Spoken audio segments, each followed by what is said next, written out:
Check 1 2 1 2, bitch.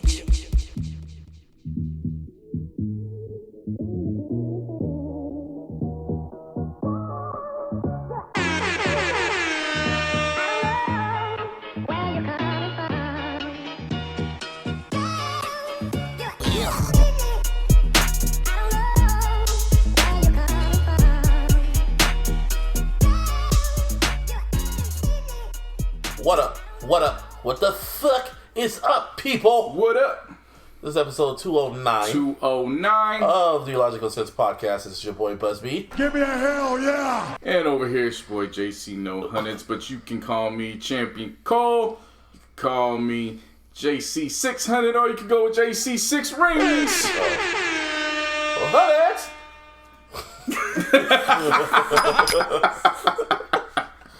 and Martine. Yo, what the fuck is up, guys? How y'all feeling, man? Shit, cool. I made it through Thanksgiving. Yeah. Shit. I got that time and a half.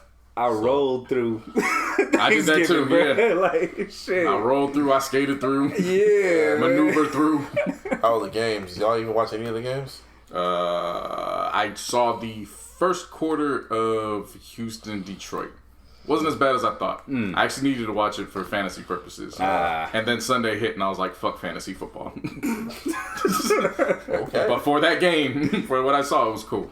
Yeah, I didn't watch shit as far as the games go. You know, whatever they canceled or postponed the third one till today, but we'll get to that. Yeah. But I. Well, see, my sister-in-law is a Cowboys fan, right? Thank you. Oh, wow. that was the joke. I'm just playing. That's the end. Nah, man, but like, yo, I'll be honest with you. When I tuned in to the very beginning of the game, and I was like, oh shit, it's actually, you know, it looked like a pretty good game. Yeah. At the very beginning. Oh yeah, of course. Then I was 0-0. Yeah. Then I was busy with my mom. We were cooking. You know what I mean? Like whatever. We're just going crazy in the kitchen and shit. And I come back and I just happen to see the score. You know what I'm saying? Just. How the hell they lose to a team without a name? We'll get to that later. Yeah. Team no name. But yeah, nah, that's the length of football that I watched this entire week. And they got smacked. Damn, Busby, you said Cowboys was J. Cole and Washington was No Name. I mean, no win situation. No wins. No win situation. Nobody wins, man. I mean, I didn't watch the game. I just saw the score and I saw the highlights of fucking Jerry Jones just in the stands looking sad. That's how he looks every Thanksgiving. Thanksgiving, you Cowboys get smacked. I don't know what to tell you. I don't even want to give you a ha-ha. Plan better. Yeah. Seriously. Indeed. Plan better. You know, that was the first time I realized that was Deshaun Watson's first Thanksgiving game. And I was like, really? Wow, really? As long as he's been in the league, for real? I mean, he ain't been around that long, though. It's been 5 years. We'll see, 5 years, and Texans traditionally don't really play on Thanksgiving. But see, I would have thought for sure, just off a fluke year, like just throwing him for 1 year. Just like, throw him in there. Yeah, I get you. I mean, you go up against Detroit, like, who? Yeah, I get it. Oh, yeah. Say no more, bro. I got two teams you know was playing on Thanksgiving, and it's Detroit and the fucking Cowboys. That's the Super Bowl for the Cowboys. Yeah. That game is Thanksgiving, just to get smacked. And they got blown out. Matt Patricia got that. Oh, he got the boot. Yeah. Salute. Yeah, got the bag. Yeah, but, so, I mean, salute. They were telling me for years Jim Caldwell wasn't doing much of anything. Come to find out, Matt Patricia's whole tenure there, Jim Caldwell still had the better record than any of Patricia's 3 years. Yep. And then they looked at the GM and was like, oh, yeah, you brought him in, so fuck you two. Get out of here. You gotta go. Middle of the season almost over, you got to go. Yeah, later. Lions gonna lie. That's Detroit. What do you expect? Right. Yeah. Shit. But other than that, Thanksgiving was cool. I went to my aunt, uncle's, made a plate real quick after work. Came back home, slept. By the time I woke up, it was Friday. It was TV shopping day. Well, really TV picking up day. Picked everything up. Got my new TV mounted in time for...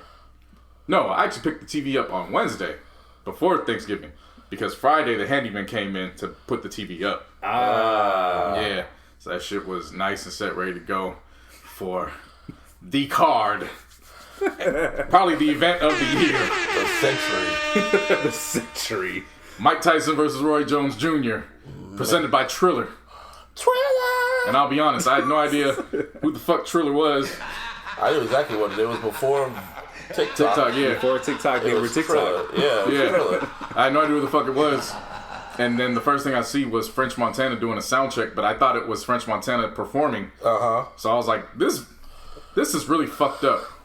Because the music's playing on one end, he's off, so like the music doesn't even match shit what he's doing on the mic. This is a horrible fucking set. And then someone was like, it's sound check. And I was like, why didn't they just say that shit? Seriously. I didn't see that shit. I came in like probably right when it began because I was working, so I came in right when I guess the first fight happened. Oh, Gonzalez Vasquez? Yeah, that was a good fight. Oh my gosh, that was amazing. So I'll put it to you this way. The background music was, and you are unforgettable. While at the same time, French was, you ain't enough for me. It was that. And I was like, wow. this is horrible. Oh, but wow. then they broke down to like, oh, it's just sound check. I was like, So why were they showing that? exactly. I was like, oh, the fuck is this behind the scenes? I guess. Yes. They decided to go live too soon. Long I story guess. short, yes. But now Gonzalez Vasquez, That was a good fight. round of applause. That was a good fight. What was that, the whole 8 rounds? Yeah. Like, They what, was going 3-minute blow for rounds, blow, 2-minute rounds? 2 or 3 minute rounds going blow Yeah. for blow. I was cool with it. I forgot who the second fight was. Let's get to the shit. But that shit was lopsided. Like if you believed in the Black Renaissance, that was the fight to watch. Because What the hell? yeah, he just beat the hell out of that white boy. Like it was. Oh, okay. Yeah, Yeah, I it get wasn't you, I get much. You, I get you. And then there was one other one, but I was zoned out at that I point. zoned out. So And then we got into Jake Paul versus Nate Robinson. So apparently, I guess they've had beef for the past few months or whatever. And Jake Paul's been boxing, from what I understand. He's been boxing like little celebrities, Instagram people, and shit like that. He's been training. I don't know how many matches he's done, but he's been training for 3 years. Like I know for sure that he fought one YouTuber. Yeah, I remember Yeah. that. Yeah, he's a like buff, swole dude too. I think he for won him- that. Yeah, and Yeah. I was about to say Jake Paul won that shit. So So Now I gotta say this: I was ready for Tyson, Roy Jones, but this Jake Paul, and this Nate Robinson, I can't lie. I saw that, and I'm like, this is about And to I've been waiting, be prime baby. fuckery, and I'm here for it all. Let's get it on. little did you know. And by the time I said on, the shit was over, and I was like, wait, no, Yo, no. because I made a joke earlier, and I said if Nate Robinson loses this, we ain't celebrating nothing black until Martin Luther King Day. Kwanzaa canceled. bro, this motherfucker. That when the first round happened, I was watching and I was like, this nigga does not know how to box. Yeah, He's trying to- when he ran right in, it was like, Oh oh, okay. man. Like, you did all that training just to do this. Yeah. Not even all the training, bro. All that shit talking. Yeah. I didn't know he was shit talking like that. They was going back Yeah, and no, forth. he was the one who initiated the whole shit though. I will Oh, say that's that. what he was the one that started it. Yes. Yes. Yeah. Because Because, of course, you know saying, Jake Paul's stance yeah. on politics and what he's been saying. So, Wait, so Nate Robinson. I don't pay attention to Jake Paul, so Yeah, you know, he he's MAGA. yeah. So Nate Robinson took offense. I don't know if he took offense or just was like, this is my opportunity to put on for all my fellow athletes. Because he did say Yeah. that. Yeah. He said, we're going to do this. And Jake Paul was like, just give me the date. And I feel like Nate Robinson looked at him the same way usually black people will look at, like, the white kid in middle school. Yeah. That just looks like the you white can, nerdy kid. yeah, the one that you just, he Well, looks like you I'll come beat test, your but little ass. do you know, Yeah, the little yeah. white nerdy kid is like, he's already like a purple belt in Taekwondo Right. and shit. For real. So- That's usually the case. Yeah. So when Nate ran into those and then he went down first, I was just like, oh no. And you knew it was coming. That's the thing. You Yeah. knew it was coming. And then he got knocked down one round, and the clock beat him. The bell beat him, and he got back up. I was like, oh, I know where this is going. And then, was it the third round? No. It was immediately the next round. Well, it was the third round. It was No, the second round. Second Yeah, round. second round. And I don't even think it was a full minute and a half into the second round, if I'm not mistaken. He nigga was wildly punching, and Jake Paul was just like, boop, boop. And then all of a sudden he hit the right button, and that nigga went night. And it went so quick too. And what made it funnier was Snoop Dogg was on commentary. Yes. First time he went down, he was singing gospel tunes. Yeah. Oh Lord. That was the first time. Please stand with me. And then the second time, And this is where I died laughing because it was like it was the perfect combination of how it happened and how it was setting up. All of a sudden, you saw Nate Robinson go down, and then you heard Snoop go, "Oh Lord!" And he just dropped. I dropped with Nate Robinson. My stomach was in knots. I was laughing so hard. There was just so much about that where I couldn't pick which one made me laugh harder. Because the fact that Nate was already going down, like that was one, all right. 2, Snoop's "Oh Lord" didn't help. Right. But when Nate Robinson reenacted the head slide on Stomp the Yard as he was going down. Oh, you stupid. That's when I was like, nah. He went down like Apollo 3, bro. His head slid.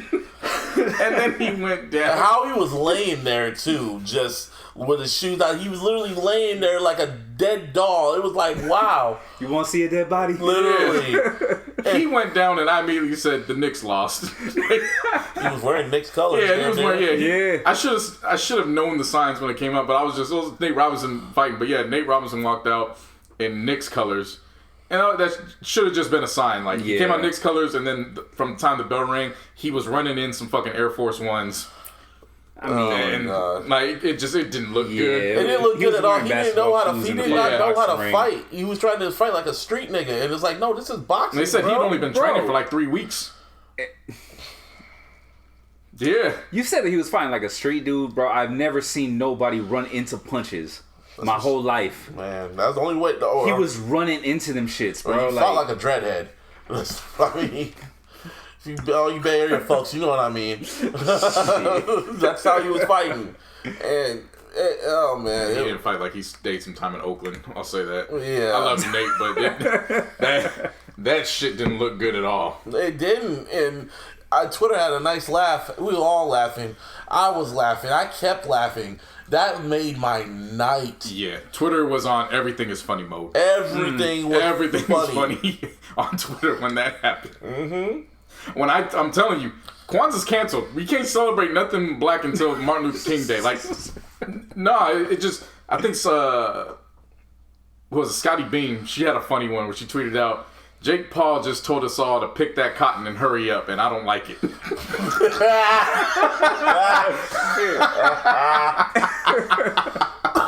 Another one that said, I'm gonna do something that's never been seen before, and Scotty Beam was like, "Oh, be careful what you speak in the universe." Yeah. Yeah. Oh man. And then when Nate Robinson was going to have when they were before the fight, Steph Curry was like, "I got Nate tonight." And then Nate responded like, "Yeah, I'm gonna shock the world." And then right after he got knocked down, Steph went back and commented, "Yeah, you did." You sure did. Sure did. And then no. And then he was like, "Damn, Nate, damn." And Alicia Curry's the only one who had any encouraging words. Like, well, at least he did what he wanted to do. He had I was like, "Nah, we ain't trying to hear that right now." Yeah. Nah, he got his ass folded. Bullshit when it was like, she was trying to be optimistic. Bless her soul. That's what I'm saying. She was bless her soul. She was trying to be optimistic and not trying to laugh at him, but man, that's what I'm saying. He deserved that was some glass half full shit when that shit was empty. You saw the Tyson pic. You saw the not the Tyson pic. The comparison to Muhammad Ali. Oh, that one hurt. Put that on my Instagram. Man. Put that on my Instagram. Niggas were like, "You need to delete this." When I first seen that shit, I was just like, "Oh no!" That shit that shit was hilarious. The tweet that legitimately made me cry was when Zach Fox tweeted out, "Ain't shit changed," and he put the picture up of Nate Robinson laid out on the floor, and the next picture is the firefighter spraying the civil rights movement. Ah, fuck. That's all I'm gonna say, man. Niggas. God damn. Well, the main event. And then what made it worse, I shouldn't say what made it worse at the time, but what didn't help was at the time, somebody had a typo when they were putting up the how much each match they were earning. Oh yeah. Oh yeah. And Nate and Jake each earned $600,000, but they didn't put the K. So they put $600. So I saw that shit. I was like, "You mean to tell me Nate Robinson got his ass whooped for a week's worth of California minimum wage?" It just didn't sit well with me. That's just the point I'm making. It didn't sit well. Nah, he did. It would be funny if he only got paid $600 and Jake Paul had 600K. Yeah. No, but Triller was like, they were paying up the ass with everybody. Like, all the performance. Like, why did, like, Wiz Khalifa perform like 5 fucking songs and shit? Like, a whole medley. Whole damn concert. Same with YG, French Montana. Didn't they all perform like a medley or some shit? Yeah, it was wonderful. It was fucking, that was pretty tight. In between the matches, I'm like, damn, I got a full ass concert in this Yeah, motherfucker. pretty much. They must have paid them a lot. And Yeah. Snoop did himself a little set and then went back. Yeah. I'll say this. I still am not that big of a fan of YG's latest album release. Mm-hmm. But watching that shit live, I was like, these songs actually sound pretty good live. Yeah. I'll at least say that. Yeah. So then after that, the main event. French Montana's Forever Going to Ride, Unforgettable. And It's his biggest hit. I'm not mad at him. I'm not mad at him. Even though he's technically featured on his own song. I'm not mad at him. Yeah. And the main event, Iron Mike Tyson versus fucking Roy Jones Jr. And I did not expect, I knew they were old, but when I saw them walking out, and I was looking at Roy Jones Jr., I was like, ugh, you old. And I saw Tyson. Like, he lost 100 pounds for this match. And I was like, I could see it. But I'm like, damn, nigga, you old too. And then when Michael Buffer was doing the whole, let's get ready to rumble shit, I'm looking at both of them, and I'm like, I can tell Tyson just wanted to do it for himself, and Roy Jones was just like, fuck, I need this check. I don't think he needs the check, because he works for HBO, if I'm not mistaken. Oh, wow. Yeah. So he just... They legitimately did this. Oh, damn. So it was like, I just agreed to do it. And I was like, he looked like he regretted doing it. So yeah, the fight happened, and it was just 2 old niggas boxing. I'll say this, Roy Jones let me down from the time he entered the ring. You know there's a missed opportunity to play I Smoke, I Drank. Oh, yeah. He didn't even walk out to it. Or y'all must have forgot like the original version. Yeah. You know what I mean? Not the one that he just put together. Yeah. Again. I just say I Smoke, I Drank because Triller obviously knows their, demographic. The demographic. Yeah. I mean, they're sponsored by Weed Maps. Yeah, you know what I'm saying? Wiz was out there performing. You know what I'm saying? Like, you got a new demographic. Like, I get you. You know, Mike and Roy, before and after the fight, they were saying they was going to smoke after. You know what I'm saying? It was just kind of one of those ones where it was like... Hey, man, Mike had to have smoked before, though. He looked stoned as shit, yeah. dog. The first round, when it rang, it was like, this is amazing. I've literally become my uncles. Never would have thought I would be watching a Mike Tyson pay-per-view in my 30s. Seriously. But here we are. And now Twitter was involved. Like, I've become my uncles. This is dope. 2020 is a motherfucker. Yeah. And then it kept going, and I was like, oh, somebody get them out the ring, please. That's how I felt. That's literally how I felt. It was like, okay, let's get this over with, because no one's going to knock each other out. Even if knockouts were allowed, no one's going to get knocked out. Yeah. And it ended in a draw, rightfully so. No, not rightfully so. Not rightfully Tyson so. won that I damn mean, fight. obviously. Everybody that I spoke to, and through my eyes as well, Tyson won that shit. Yeah. Like, Tyson just did it. Tyson just did the fight just to get it out of his system, because he wanted to see if he still had it. So I mean, probably. Yeah, Roy Jones was just like breathing hard. Like them niggas were all breathing hard, both of them. It was just like I was just like, get these niggas out the ring. Who were they? Tyson's 54 and Roy Jones 51. Yeah. That was some heavy breathing. Yeah, I was breathing heavy just watching. Roy Jones was like you could tell he was tired after the second round. Yeah, because then he just started clenching every opportunity he got. I was definitely wrong about my prediction. I was thinking of both of them in their early 30s, late 20s, early 30s. And I said, but if Tyson's in for a long night, if Roy can make it.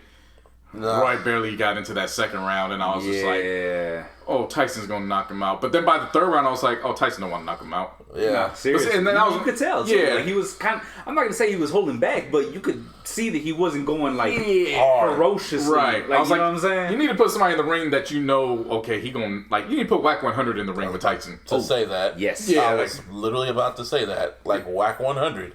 He will literally go in go mode, like you know that gif of Tyson just staring at soul when the dude's moving back and forth, and Tyson just staring at him. That's Whack 100.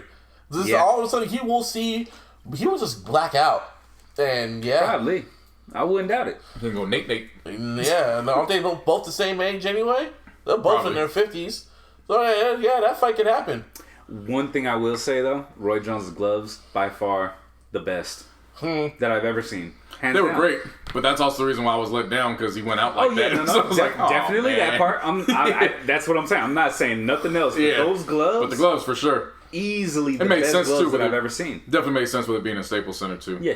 I don't know where in Staples Center they did that because everything looked so compacted, but it should look good. Yeah, it was so compacted and shit like that. You don't know if it was on the court or if it was on the balcony. You know where it was at. It looked amazing. Yeah, it did. Like, Sure again, I was watching that. I was like, yo, Triller needs to sponsor It's all in everything the lobby forward. and shit. I know, right? So by the where the Clippers go. It's So in the that Clippers locker room, that locker room and shit. No, anything Triller puts together, I'm sold. I said that after the fight.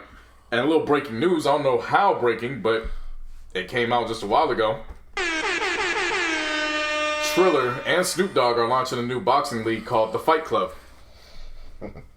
Oh shit! Snoop did such an awesome job of commentary, man. Yeah, he's the MVP of that night. Snoop's good at everything. Yes. He is literally good at, he's good at hosting programs, he's good at rapping, he's good at fucking doing horror movies, he's good at doing movies.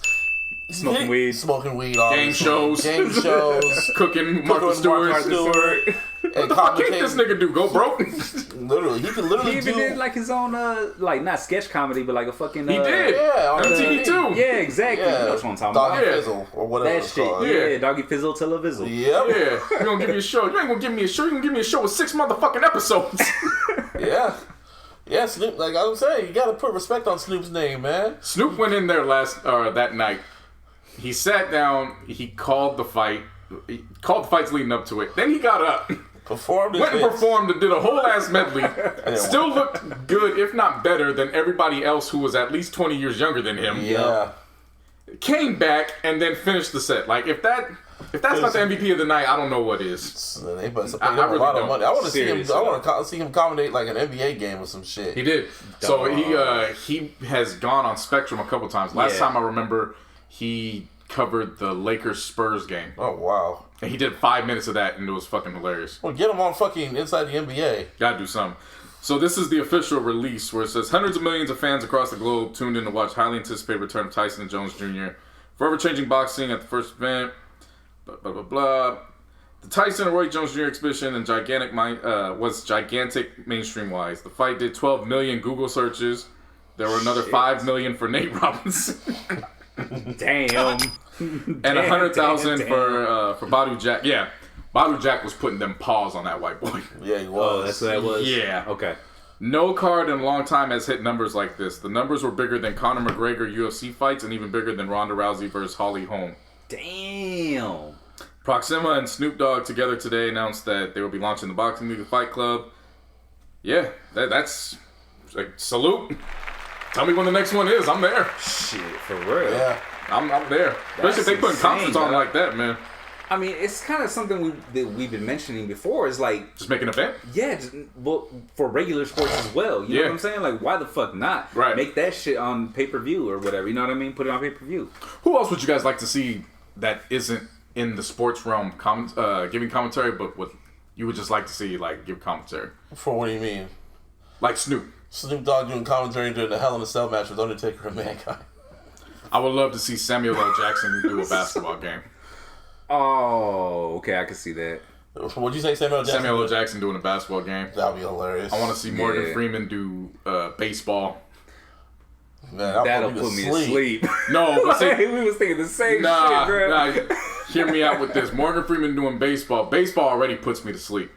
But Morgan Freeman just with the bass would just keep me up just enough to at least keep me entertained.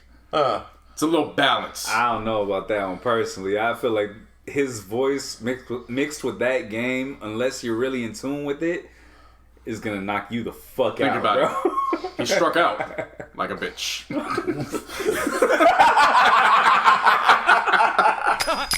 I'm wide awake for that. Yes, he did strike out like a bitch. He struck out. Like You a are bitch. absolutely Yeah, correct, thank sir. you, MF. Let's see, who else would I like to see? Because it's got to be good, too. Like, you got to be... that's the thing, man. It can't just be some sucker off the street. Funny, bro. Yeah, like you got to have it somebody can't that's just- of Snoop's caliber that's that's... But nobody is of Snoop's caliber, bro. Well, no, that's what I'm saying. Like, you got to go to the big guns like Samuel L. Jackson, Morgan Freeman, like those. But I would like to see Denzel call the game. Oh, yeah. A football game. It would have to be football. Because I just feel like he'd be able to get into it. I You can know see what I him mean? I can see him doing football. I can see him doing football with it and get all Remember the Titans with it. Yep.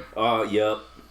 There you go. You mean to tell me that you can't go between the right tackle and hit that block right up to the fucking end zone? Is that what you're trying to tell me right now? You trying to tell me? Is that what you're trying to tell me right now? Like, fuck. Trying to do the voice. You trying to tell me that's a challenge when clearly the man's foot was out of bounds? You made $6 million last year. You got 5.5 this year, and you still can't get 13 yards up on the down. I would love to see that's that. Gotta happen. Yeah, that's gotta happen. Yeah. Shit, give me 50 Cent on anything. That would be hilarious. Because 50 Cent is going to be... He'll make it personal. Yeah. Yes. Yeah. Definitely. He going to compare people, he going to compare the athletes to motherfuckers he hate.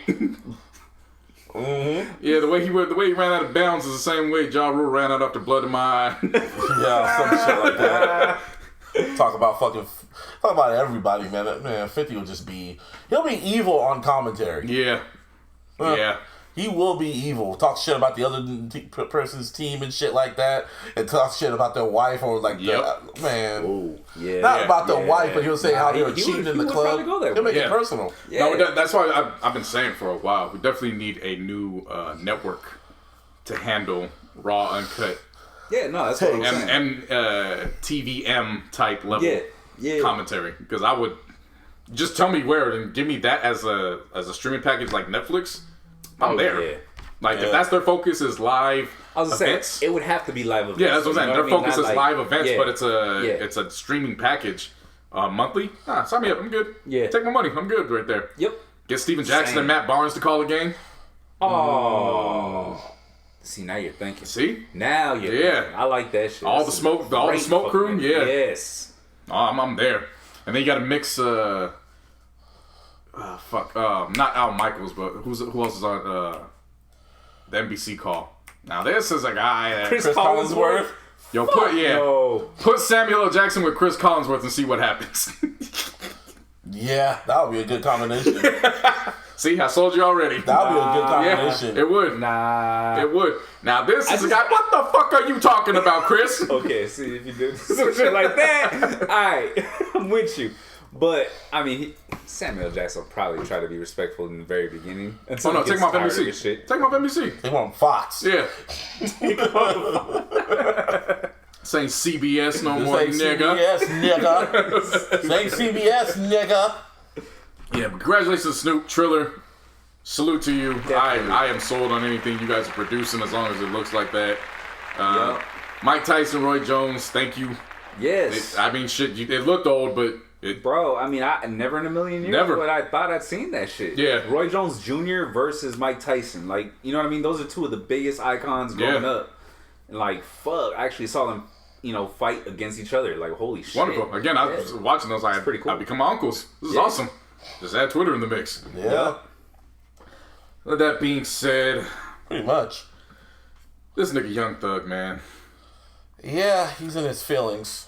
So Young Thug was on T.I.'s Expeditiously podcast. That's really what it's called. That's a great fucking title too. I mean, for him, It's a big ass word, and in the midst of that word, it's T.I. That's awesome. Yep. So he was on the podcast, and when it came, I don't know how they got on Andre 3000, but when it came time for the topic of Andre 3000, Young Thug made the bold claim and said he could not name two Andre 3000 songs. Couldn't rap. Or he couldn't rap, Yeah, so he couldn't rap those two songs. Couldn't rap those two songs. When T.I. was trying to figure out what the hell he was talking about, Young Thug went into and in your feelings, Yeah, Tommy, he went into yeah, feelings pretty mode. much said that what's it called? Elton John doesn't. No, that Elton John likes to kiss ass, and Andre 3000 likes to get his ass kissed. It was a weird. It was, like, a weird way to be. I knew what he was trying to say. I mean, this is Young Thug we're talking about. Yeah. You know what I mean? I think what His Young Thug was vernacular trying is to a little say different. was that when he met Andre 3000, Elton John is. I know what he's trying to say. Elton John is more open. yeah, And Andre expressive. accepting. Yeah, Yeah, but it was he's that was a weird way to put it. Like, And damn. then what makes it? And then it was like, really? And then T.I. and Benny, because Benny the Butcher was there with him, they were trying to tell him like, nah, Andre is cool, and Young Thug has that, he's stubborn, he feels like he knows it all and shit like that. So he's like, no. He's not more influential in Atlanta. Why don't you rapping like Andre 3000 and shit like that, right? Nigga, nobody can. like how no one can rap That's like real you. shit, Like how yeah. no one can rap like you. Like, dude, what the fuck? And then what makes it funny is my boy D-Dot, he posted a fucking video like years ago when Young Thug met Andre 3000, and it was all love. Like he was like, "Oh, what's up, man?" And Young Thug just went, "What's up?" and just dapped him up and hugged him. And I was like, "Oh." Yeah. Well, I mean, that was like the first instance. We don't know what happened after that. You know what I mean? Well, either before that or after that, there was an awards show where Thug was on the red carpet, and his back of his jacket or his shirt said, "I want to be like Andre." And then there's So fucking, like he knows who the fuck Andre 3000 is. 3000's been on record. Seriously. And Andre 3000's been on record propping up fucking Young Thug and shit like that, saying he's one of the rappers he listens to the most. All the time. So Young Thug just needs to get the fuck out of his feelings sometimes. I think there's something that needs to be said about the generation of artists that just say shit and don't realize that there's receipts out that just prove otherwise. Lay off the lean, homie. And I don't think it's about being on the lean. I think it's using that kind of misinformation to your advantage Yeah. and forcing people to look into it. Yeah.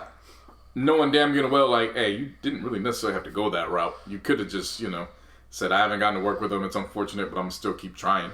Yeah. Look at 2 Chainz. 2 Chainz finally stopped going after the whole verse, but it took him, 5 or 6 albums to do so? Yeah. Yeah. You know what I'm saying? So, Hov will come to you. yeah. Like if unless he like Hov, if the universe is right, Jay-Z will come to you. Pause. Now, before I knew what was going on with Young Thug in the past with 3 Stacks in terms of him meeting with him in the studio and then him being on the red carpet, I did think that he did have some validity in what he was saying in terms of, basically how the saying goes, never meet your heroes. Yeah. Because you have one perspective of them and then when you meet them, it can be completely Who different. don't you want to meet? Don't I want to meet? Like if you have an idol or someone you really looked up to, and you know that saying is true, who don't you want to meet? I mean, that's the thing. I would give it a shot and see how it goes. You know what I mean? Like I can't say that I wouldn't. There's only want like to 2 meet them. people. There's only 2 people pop in my mind, and it's Eminem and Kanye. I don't want to talk to Kanye because I Kanye would will not get. want to talk to Kanye. He sounds cool, but then he's like that type of person that when you're in the club and you start talking to him, and he just keeps talking and And then he talking. talks over your favorite songs that you want a woman to grind on you with. It's like, nigga, stop talking to me. Leave me alone. That's Kanye. Leave me alone. Yeah. Leave me alone. I would like talking hip hop with M though. Yeah. Yeah. He seems like the nerd, M like really the hip hop nerd. because M's a hip hop nerd. So He's like, so he know, and it's crazy when you hear him talk. He be standing out for certain shit, and then you keep forgetting like, wait, you're a fucking legend. Like, what the Yeah. fuck? Like, you're I would one like, of them. yeah, I do feel like talking with M would be more realistic Yeah. than a letdown, only because he seems like just seems like he's not the person to talk about himself. Yeah. I guess Kanye's the complete opposite. Where He won't even talk. Yeah, M won't even. Every time someone mentions M's accomplishments, you'd be like, yeah. And anyway. yeah, I guess the real question would be not who you wouldn't want to talk to, but who would you want to talk to, but be weary that they're not who they are or who you envision them to be. You know what I mean? I'll still say Kanye. Well, for you, I mean, yeah, that's easy. For I mean, me, Kanye is for me, it's real simple. It's Dr. Dre. Like, I would love to sit down and talk to dude, but there's a chance that he's not the type of person he portrays himself to be. Like, you know what I'm Mystique saying? would kind of go away a bit. Yeah, like, you want to it keep could- that mystique. He could fuck it up. You know what I mean? For me. I'll say this on a personal experience, and it's not to say anything bad about him because he didn't do anything wrong. It's just that type of whole profile.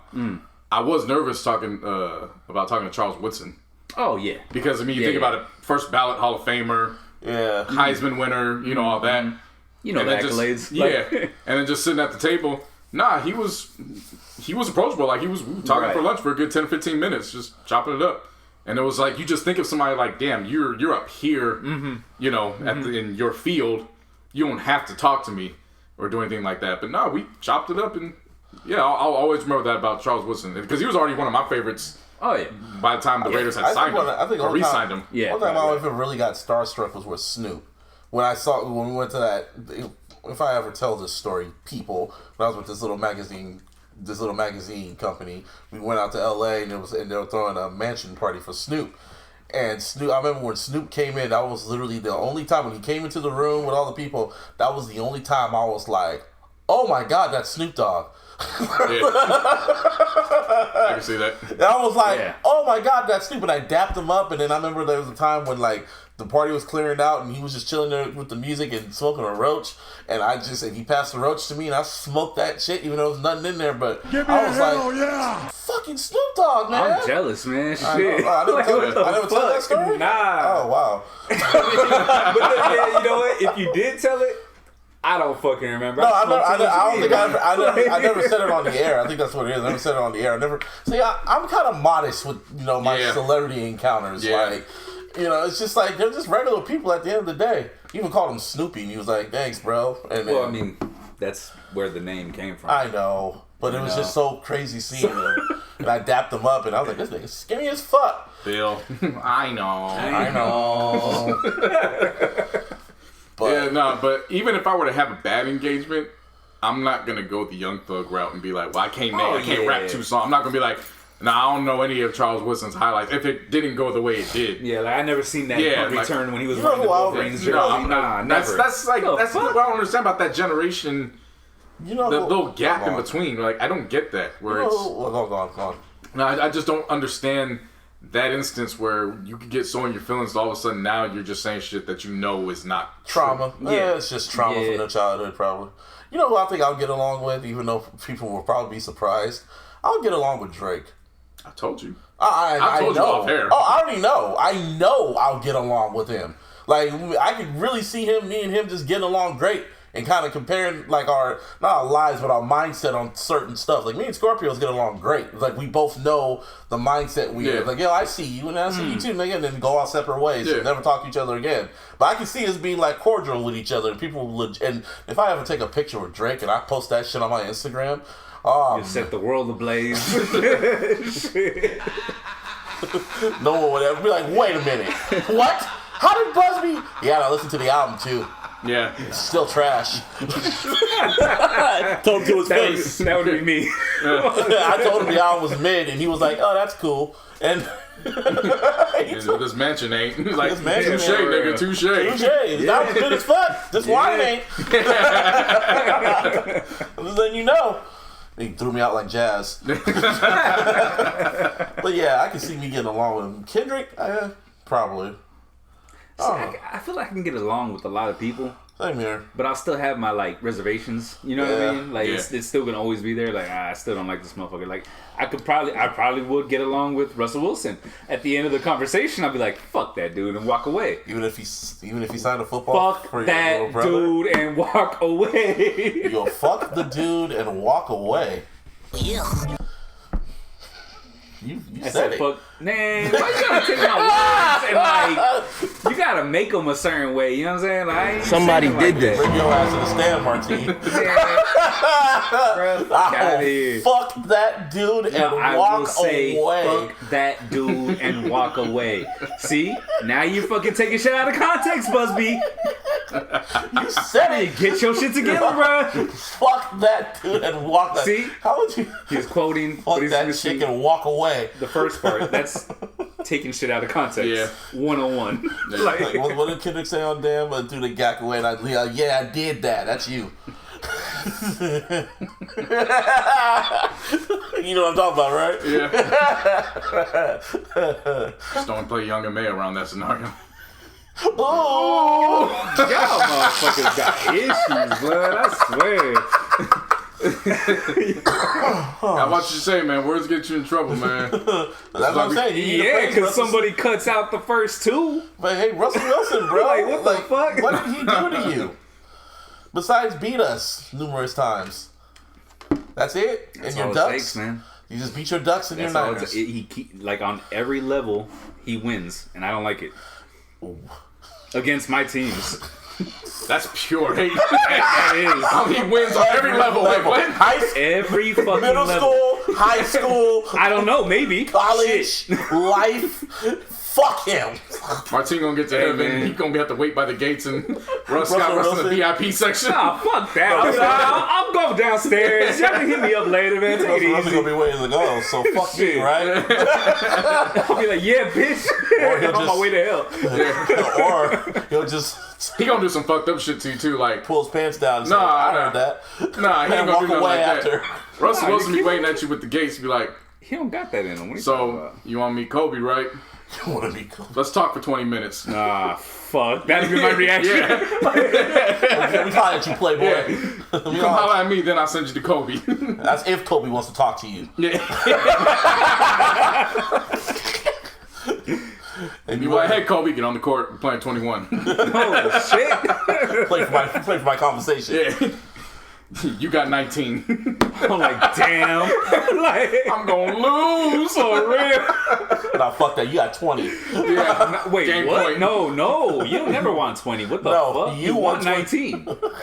You want 19. That's like the best. Yeah, you got to be at 19. Dog. Yeah. You're at 20. You got to go back to 13. Like it's automatic. Well, speaking of words that could get you into trouble, I don't be on Clubhouse like that. I do. But Clubhouse be popping. These motherfuckers is... You talk about what Kevin Hart did? There's been a few incidents that I've seen. Oh, Kevin Hart being one of them. Let's start with Kevin Hart because I know exactly where you're going. Kevin Hart, of course, released that special No Fucks Given, and then he's given everything. But and of a fuck. Yeah. Yeah, I stumbled on it because my homegirl Juana fucking started a room with all these people and they were talking about the Kevin Hart stand-up. Because like I said last week, I watched it, and for the first time ever, that was the first Kevin Hart special I didn't laugh once. That's crazy. I even watched it again, and I still didn't laugh. No, I'm saying it's crazy. Is that's the first one. I know, you said that last week. Yeah, I gotta say it again. You watch Mandalorian? Of course not. No, we don't get into that later. Sorry, Martine, but That's we gotta. cool. I we know. gotta talk I about get that. it. Anyway, like I said, so Kevin Hart, he started going on social media, kind of talking shit to all the critics that were roasting it, and I was like, all right, whatever. So then Clubhouse is going on, and they have a discussion, and then Kevin Hart logs on to the shit, and he starts having a whole fucking debating all the people in there about what his jokes meant, what he really meant to say, why it's funny, why you guys are too sensitive. I just kept logging on and logging off, and I'm like, Kevin, what the fuck are you doing? Like, that's exactly what I said to myself. Like, my nigga, what are you doing? Why are you on here talking? You have a show called No Fucks Given, and you are given a fuck. Word to Marshall. Like, I just don't give a fuck. well, I just do give a fuck. He gives a lot of a fucks, and then it got to the point I was like, I don't want to. I kept going. I kept zooning, like Zooning, you know, Zooning. Z. I kept tuning in and out, and I was like, this is fucking annoying. I was like, this is annoying. Why is he on here? Like, Dave Chappelle would never. One thing a comedian should never do is explain the joke. Once you start to unravel it, then it just loses. Even if it wasn't Chris Rock funny, would never. even if it wasn't funny, it just don't explain it. Because who knows? Maybe in 5 years, somebody will be like, damn, I understand now. You know? Life works like that. But once you start going through, nah, this is funny because of A, B, C, D, and like, nah, I'm still giving you an F. Eddie Murphy would never. How he was talking on there reminds me of his how he was acting on Don't Fuck This Up. How he was acting, how arrogant he was talking and shit like that. How he was kind of almost talking narcissistically and damn near kind of talking in circles, not kind of proving the point. It was talk about the reason why. What's it called? He called his daughter a hoe on the show for some shit. I forgot the joke because it wasn't funny. So it was just like nothing was funny. Everything is like one big blob. And he was trying to explain the joke, and I just didn't care. I was like, just shut the fuck up. God damn, nigga. I think there's something to be said. I think there's something to be said about comedians in general that are able to cross over and become big movie stars, or in some cases, big TV stars. Yeah. It seems like once you cross over into that realm, it's hard to go back to the routine. Yes. Only because, well, I shouldn't say only. There's several reasons. One, from what I've heard, the bags are better when you get on screen. Right. Yep. Number two, you then become high in demand. So now your schedule fills up, which leaves you less time to work on the material. So when you are able to free up some time and go back to the material, you don't have that freedom of time to really perfect it. I think it's kind of just, okay, let's just put something, and I could be wrong. I'm not speaking on Kevin Hart. I'm just saying what I perceive in general. Yeah. Right. It could be, all right, I have this set amount of time before I got to go start shooting for whatever.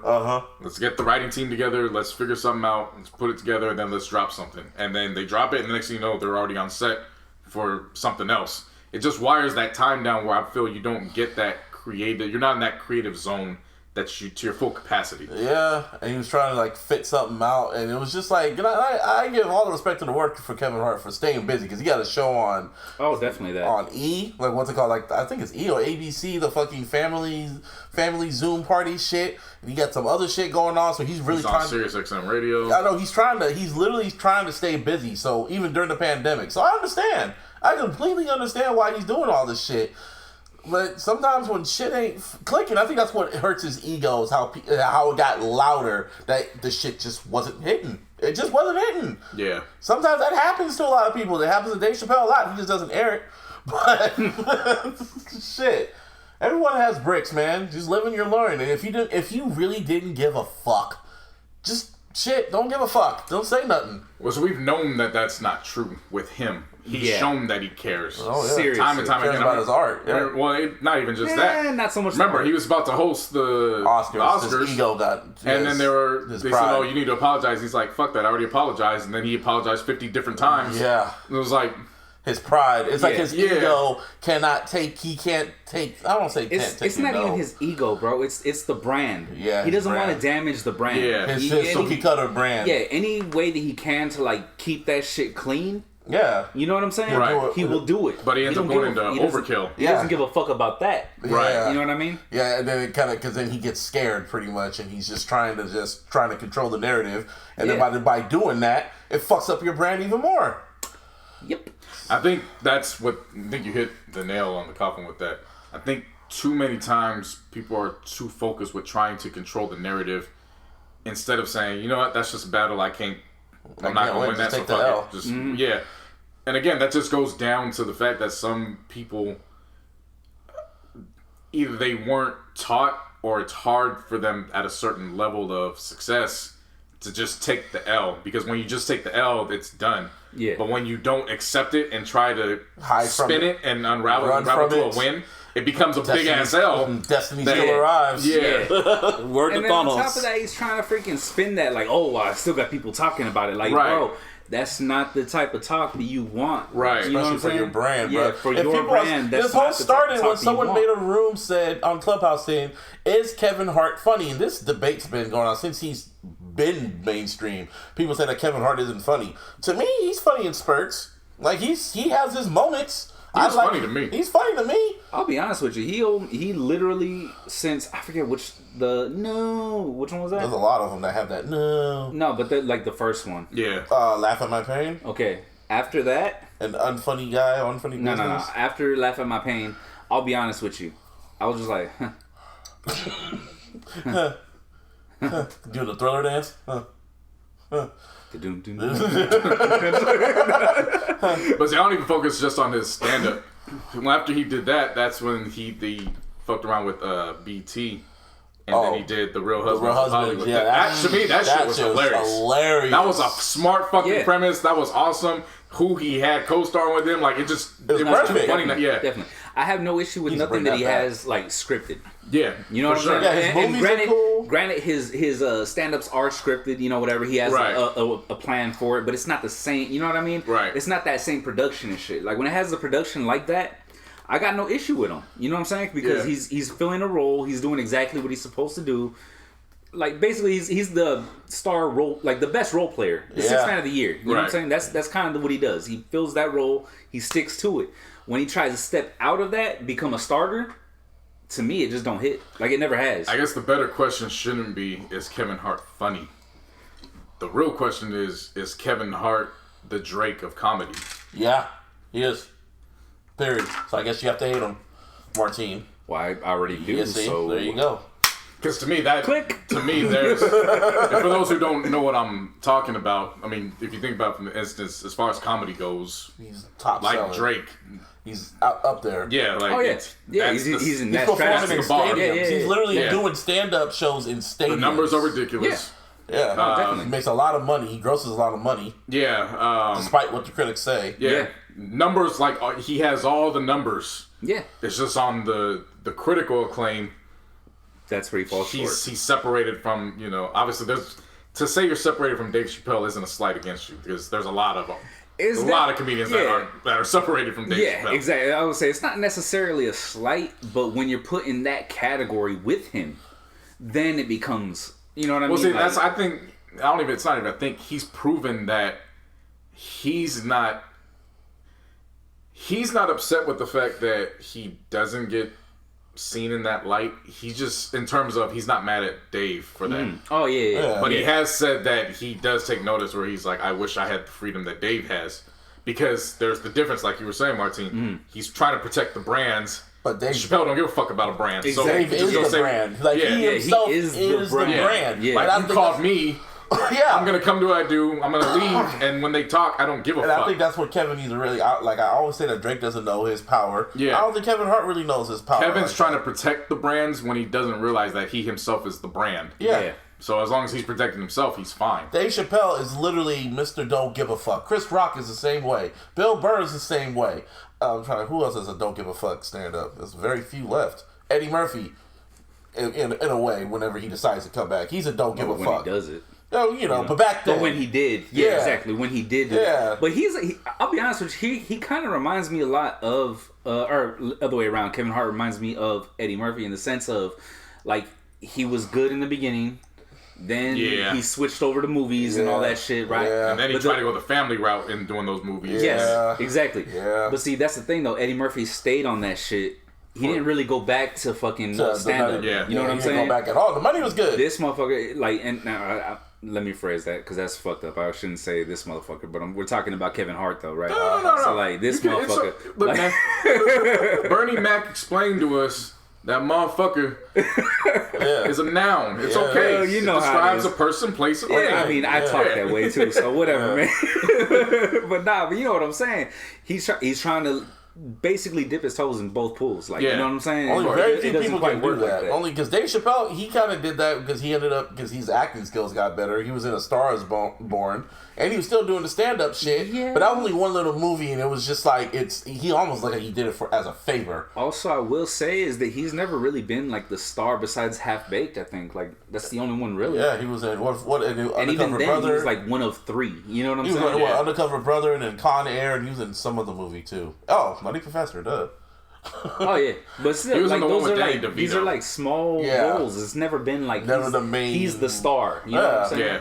Yeah. So that's to me that's the difference is because he can step in and do those funny ass little bits and then back to stand up. Kevin you know Hart's good at all. He's good at all of it. He can maneuver. He can go to the R-rated shit. He can do the stand up. He can do the kid shit. He can do the commercials. He's good at it all. He can't do the stand up yeah. anymore. It's. I'm not saying that it's a rap like he's done, but it's proven with this last one at least. You know what I'm saying? I think it's more because of the lockdown, probably.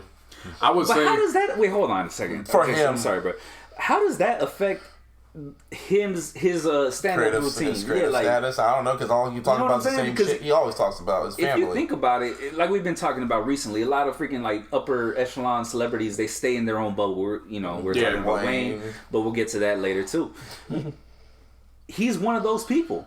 You know what I'm saying? Like he kind of he just sticks to his own shit, and that's pretty much it. And that's safe. He has to. You know what I mean? Because like as soon as he steps out, he ends up in a fucking crash car. But and then trying to get away from it. Yeah. If he just keeps it funky, if he really just keeps it funky about why he cheated on his wife and why he did this and why he did that and just kept it real, he probably gained some respect. But that's the thing, though. Is like he won't. It almost feels like he just fakes the funk way too much. Well, man. because it's money. He needs to keep the money flow coming in. He needs to keep the roof over their heads. But that's what I'm saying. got too many Compared to kids. people like Dave Chappelle, who know how to use his money. He didn't care. Him. Dave like when he didn't talks, care. it's him. Dave you only- know that's him. Yeah, Dave didn't care about all that shit. At first he did, but then when he realized he still has integrity, he was just like, fuck these motherfuckers. They need me. I'm gonna go to Africa, then I'm gonna go back to Ohio and chill on my farm with my wife and my kids. And I'm gonna chill. They're gonna come to me. I'm Dave fucking Chappelle. See, I think the difference in that and why I don't fault Kevin Hart for not going with that mentality is because Dave saw the first 50 mil and said, fuck it, nah, this isn't worth it. Yeah. Kevin Hart's knee deep in a few 50 mils. 50 millions. So now he's and not only that, you gotta remember, he's now also the engine that keeps other people employed. Yeah. So he doesn't have that luxury to just say, nah, fuck this. Because if he stops, the entire car stops. Yeah. So he's got people. So that's why it's. I get what you're saying with Dave Chappelle, but I don't like when people don't use that as a comparison because Kevin Hart has literally built a brand where he's funding and he's responsible for the livelihoods of many other people. Right. So if he were to just completely stop that shit, now he's affecting not only their households but the households that they're responsible for. Right. You know what I'm saying? So I get you. It's a catch-22. It's a double-edged sword, really, when you come to think about it. Definitely. It's one of those ones where he can't win, so I would just like him to just keep your fucks to yourself and then just shut the fuck up and just keep it moving. Because if in your mind you're saying, well, at least they're talking about it, that's cool, but don't say it out loud. Yeah. Don't go on. Yeah. Another thing about Clubhouse, like when to say certain shit. You know what I mean? Like that's something that should not have been said at all. And then what makes it worse, I guess, depending on how you look at it, is that if you look at Kevin Hart's profile on Clubhouse, it said he joined back in May, and we're in fucking what? It's happened late November. That's when he jumped on there and started talking that shit. And I'm going like, bro, why did you do that? Now niggas gonna think this was just a ploy to get people to watch your shit. This motherfucker. You don't need controversy to fucking bring streams in, bro. Whatever. You really don't. I guess they're saying he's like a really don't. I think he's like a founder, or he has a not like founder. the ownership stake or something. Ownership stake or some investment in Clubhouse. So I wouldn't doubt it. Yeah. I mean, he was one of the first ones on there, so whatever. Yeah. Whatever, Kevin. Get better. Do better. So be better tomorrow. Yeah. Be better while he was getting caught up on Clubhouse, Mulatto got herself caught up on Clubhouse. Oh shit! And what did she do? Mulatto went on there and said colorism doesn't exist. What? And then people were like, "Your name is Mulatto." Oh shit! I'm not even on Clubhouse. I'm not even on Clubhouse. I have Clubhouse, but I'm not on it like that. That's why people are not on Mulatto. I'm telling you, all this shit just transferred right back to Twitter. That's why I don't have to leave. It all comes back to Twitter. Did you catch the irony in that shit? I know. Yeah, Mulatto. Colorism doesn't exist, but Mulatto. Yeah, said that. And they roasted her ass. And then they went back and found old clips of her because when they were roasting her, she got upset and she was like, "Stop fucking talking about that. I am black." But then they went back and found old clips of, I think, when Vlad or somebody was interviewing her. And he was like, "So do you identify as black or white?" And she's like, "I don't like the label. Like, I'm biracial." I remember seeing that. And so they brought that shit up. They were like, so then of course that started the whole back and forth of, see, if you want to identify as multiracial, biracial, or this and that, don't call yourself black when it's convenient. Right. And then you got the other side of it that's, well, no, you're not black, and it's like, well, technically, in order to be half of something else, you gotta be the other half. Yeah. So exactly. Yeah, it turned into that. Just Clubhouse getting people caught up. I'm telling you, man. That's why I don't go over there. It always makes its way back to Twitter, so I'm like, I'm good here. It really does, though. It really does. I knew it was coming. I thought it was going to be the next big thing in January. Oh, no. And Twitter saw that, and they was like, yeah, just work out all your kinks over there. Just let us know when you perfected it, because we just going to drop right when that shit's ready. We going to steal that shit. Yeah. I mean, the only time I ever go on there is just, shout out to J5, is when a wrestling event is on and we just go in there and just bullshit. And then the other times, I only did that once. It was with Yo from DJ Booth, formerly from DJ Booth. And it was Royce the 5'9" was in there and two other producers, I forgot. But I actually told Royce flat out that I liked his production on M's album, and he was like, "Thank you, big bro." And I was like, "Oh shit, I thought the Royce 5'9". Damn, he big bro'd you? Yeah. Sheesh. Well, he didn't call me big bro. He just got it. He's 5'9". But he's over 6 feet. I'm 6'3", he's 5'9". Hey, good point. Yeah, but he said, he appreciated that. I was like, oh shit, 'cause it was a chill room. We were just all in there just talking, and not like all these other rooms was like thousands of people in there and just saying bullshit. Whatever. Yeah, that's always the plus and the negative. Mm-hmm. The positive is you'll catch some rooms like that where you'll get some industry people that are critically acclaimed. They just want to come in there to kick it. Yeah. And then the other rooms, you'll Punch and Top Dog. Somebody did this. Whoa. Punch and Top Dog. No, Just Blaze did it too. We now figuring out why we only got one TD released this year. And they in fucking Clubhouse doing moan judging and shit like that. Oh, God. Like, This is what y'all niggas doing in between the albums. I want y'all to hear that again, people. Yes. Yeah, they have they have they judge a moan contest. They have a moan contest in Clubhouse. I have not been in these rooms. I do not want to be in these rooms. I've heard of them. I don't want to hear niggas go, ooh, I hope it's just women in them rooms. I really hope. Because that shit sounds like Spectacular when he was from Pretty Ricky, when he was issuing that grinding challenge to all the niggas. And it was like, wait, what? No, Birdman don't make that. Yeah. Yeah, it got If he quiet. does, I hope Dark Tony real Braxton's quick. involved. Because, otherwise, that's just not a good way to go. Yeah, I got dark real quick. I think I just threw up in my mouth. Yeah. On a positive note, though, the Soul Train Awards happened. Yay. And the Soul Train Awards were pretty That was fucking a good good this year. transition.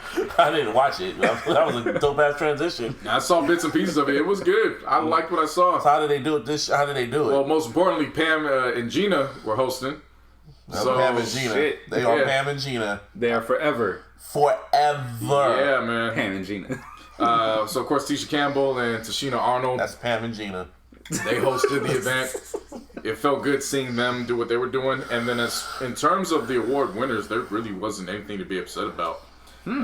Chris Brown and Young Thug won Best Dance Performance for Go Crazy. Okay. Brandy won the Certified Award. So basically artists that have been out for Years, decades. yeah, It's like the lifetime achievement. basically. Yeah. That's what's up. Her won for Best R&B Soul Female Artist. Huh? Yeah. Alright. Snow Allegra won the Best New Artist. Chris Brown won the Best R&B Male Soul R&B and Soul Artist. Huh? Okay. That works. They gave Summer Walker Album of the Year for Over It, Oh, which they I did. actually wasn't upset about that, Trying to make up for last year. possibly. Yeah. But I mean, overall, they gave Beyonce, Oh, that wasn't someone Blue walking. That Ivy, was- St. John and Wizkid Video of the Year for Brown Skin Girl. Oh shit, Blue Ivy got a fucking Soul Train Award. Yep.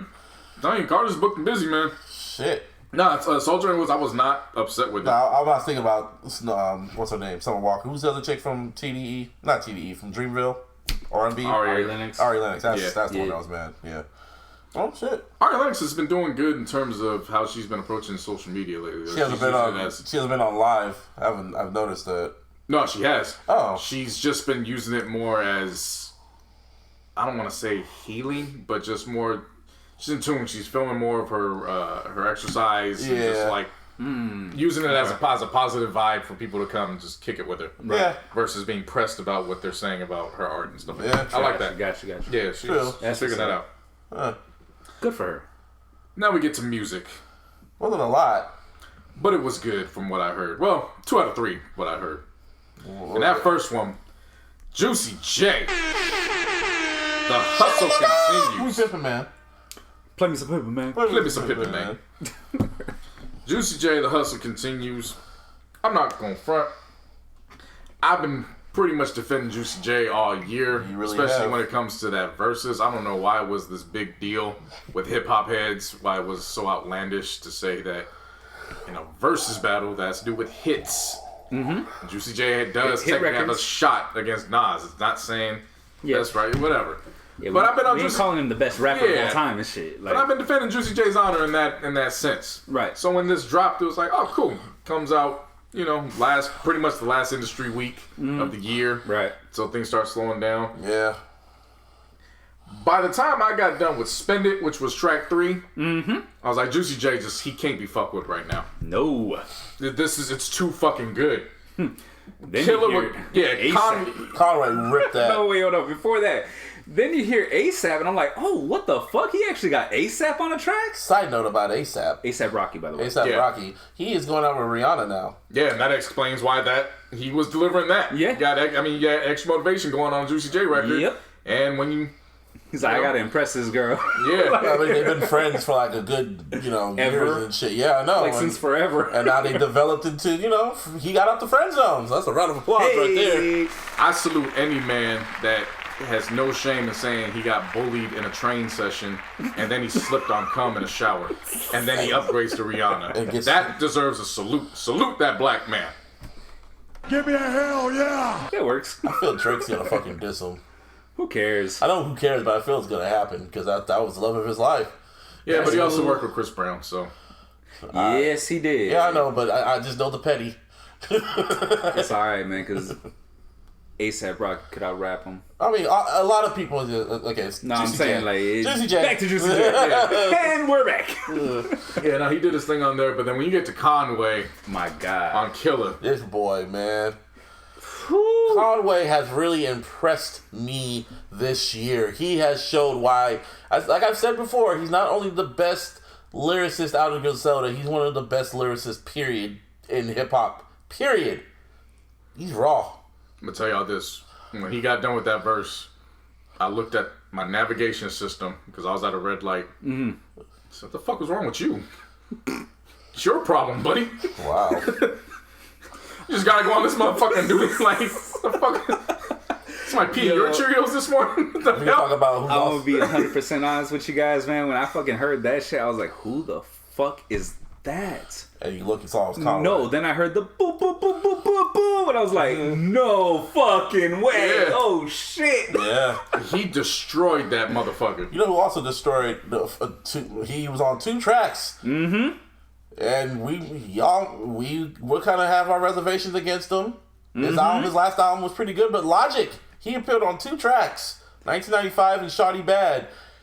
And he rapped his ass off as he could on a Juicy J track. That 1995 shit almost seemed like it was tailored for him. Yeah. Like, it had that trap sound with soul samples. It was like, bro, what? Yeah. Mm-hmm. Megan Thee Stallion with Ty Dolla $ign on She Gon' Pop It. Like, come on now.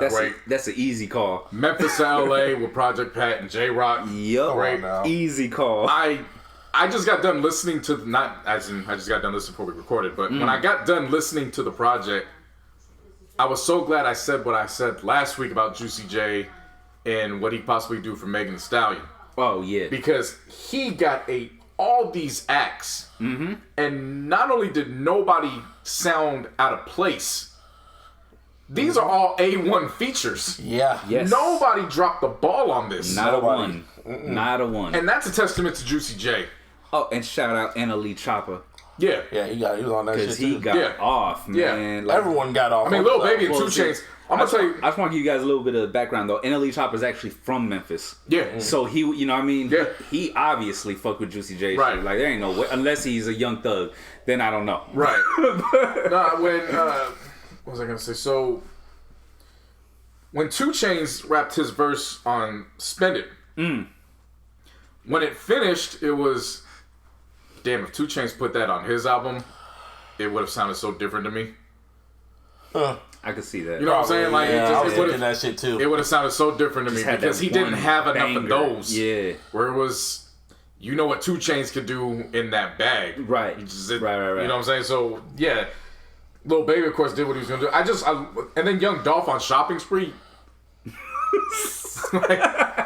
You just look at me, too. Like, Yeah. like, bro. Young Dolph on Shopping Spree was like, yo, my nigga. Yeah. This is Yeah. what y'all can do when we say, all right, you gotta do this for Juicy J. Yeah. This is all it takes. Yeah, seriously, though. No, Juicy J there needs to be a label that is looking at Juicy J like, you're an exec at our label now. Yeah, he has his ear to the Definitely. youth. I can tell you that. He has a real great ear. He's one of those OGs that is in that Bun B tier for me, where you yeah. are certified in your era, Oh, for sure. but when it comes to the next era, You still you rip are this shit. seen as Unk. Yeah. So like Bun B, E40, Yeah. Juicy J, those type of acts where it's when they call, it's like, all right, nah, say no more. Just send it right now. I'm gonna stop what I'm doing. I'm gonna send you that back right away. Don't worry about it. Yeah, for like real. those are 3 names that come to mind when they call. It's like, nah, I got you. Don't worry about it. For like, real. I'm Nah, like, definitely. yeah. Without question. He needs to be a musical director for numerous acts, let alone Megan Thee Stallion. Honestly, what I think he really should do is like kind of be the head of Memphis the way, you know what I mean, the way a lot of like the way Atlanta pretty much like comes together around certain people and shit like that. I don't know who is at the head right now, you know what I mean? But I'm saying how, you know, they all stick to each other, you know what I mean? They all stick together and shit. He should bring Memphis together, because if he does that shit, bro, I swear to God, that shit could be unstoppable. That could be like Atlanta Part 2. Could you imagine Juicy J being a creative director for Yo Gotti?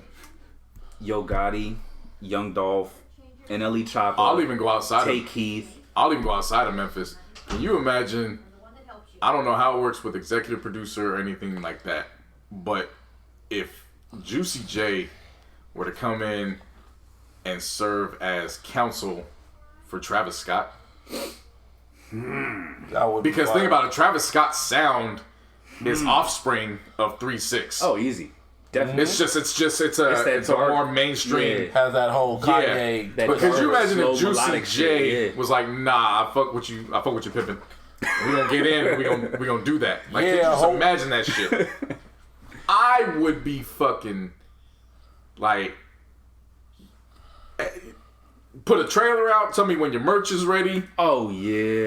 I'm copping. Oh, Easy. there's a tour? Yeah. Fuck COVID. Yeah, I'm there. Exactly. Exactly. Juicy J, I feel like this project, he was finally able to garner the respect that people weren't giving him because they were looking at him as inferior to Nas. Because really, Juicy J hasn't really come up in those conversations until that conversation until was recently. had. Until Versus, bro. Yeah. You know what I mean? Like, he never really was put into that category. Like, like how good is Juicy? It never even was a thought. Right.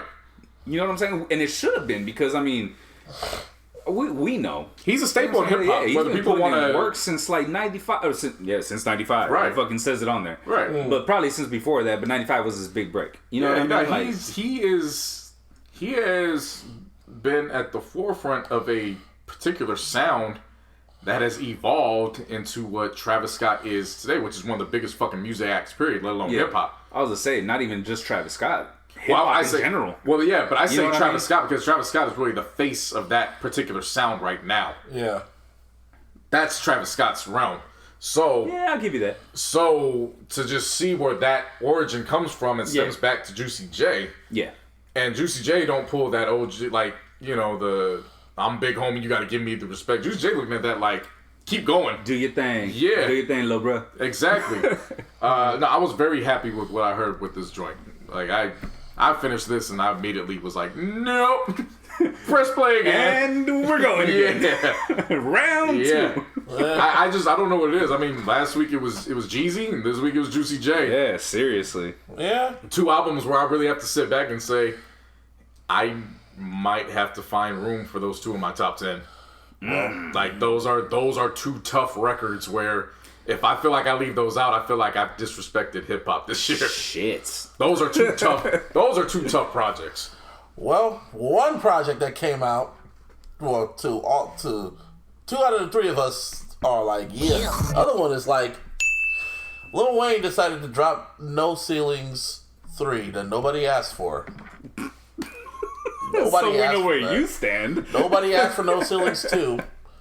I love No Ceilings, the original. That's that's the last of mixtape Wheezy. I think I've outgrown Wheezy rapping over other people's beats. And I'll never outgrow anybody rapping over other people's beats. but with Lil Wayne. See, I'll never outgrow it because it's hip hop to me. I get it. So, but with Lil Wayne, just how the quality that Lil Wayne does it, and you know he's just spitting bullshit, and it just doesn't have the same impact and oomph to it.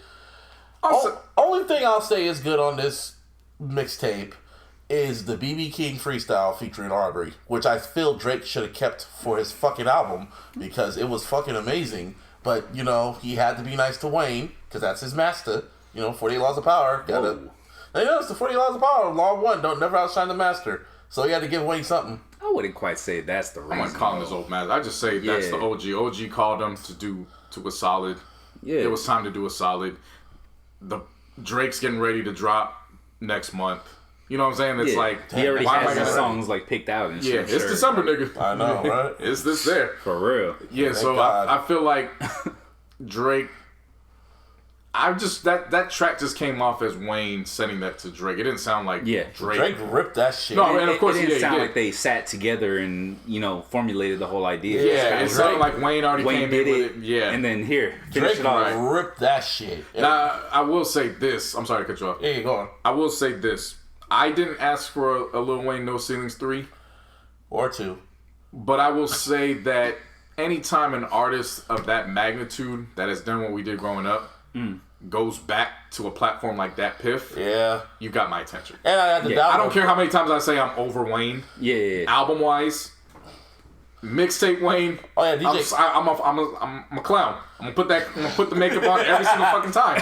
Every single time. I don't care. I know what Wayne's. I don't want to hear. I've said it many times. I want to hear Wayne after Carter 5. But when I saw this, it was. Alright. Yeah. Powdered my face up. You did it again. And I went to that Piff. No thoughts, no second I did thoughts too. about And it. DJ Khaled hosted it. Yeah. I thought that was cool. Yeah. I had no issues with that. Me neither. I feel like it gave it that feeling. Right. Okay, this is a mixtape. It's a mixtape. Yeah, so I will give Wayne that credit. There was no confusion about this at all. Like, oh, these were just throwaways from what he's been working on. Yeah, this is a mixtape. No. This is a mixtape. And also they announced 100% I'm Not a Human Being 3.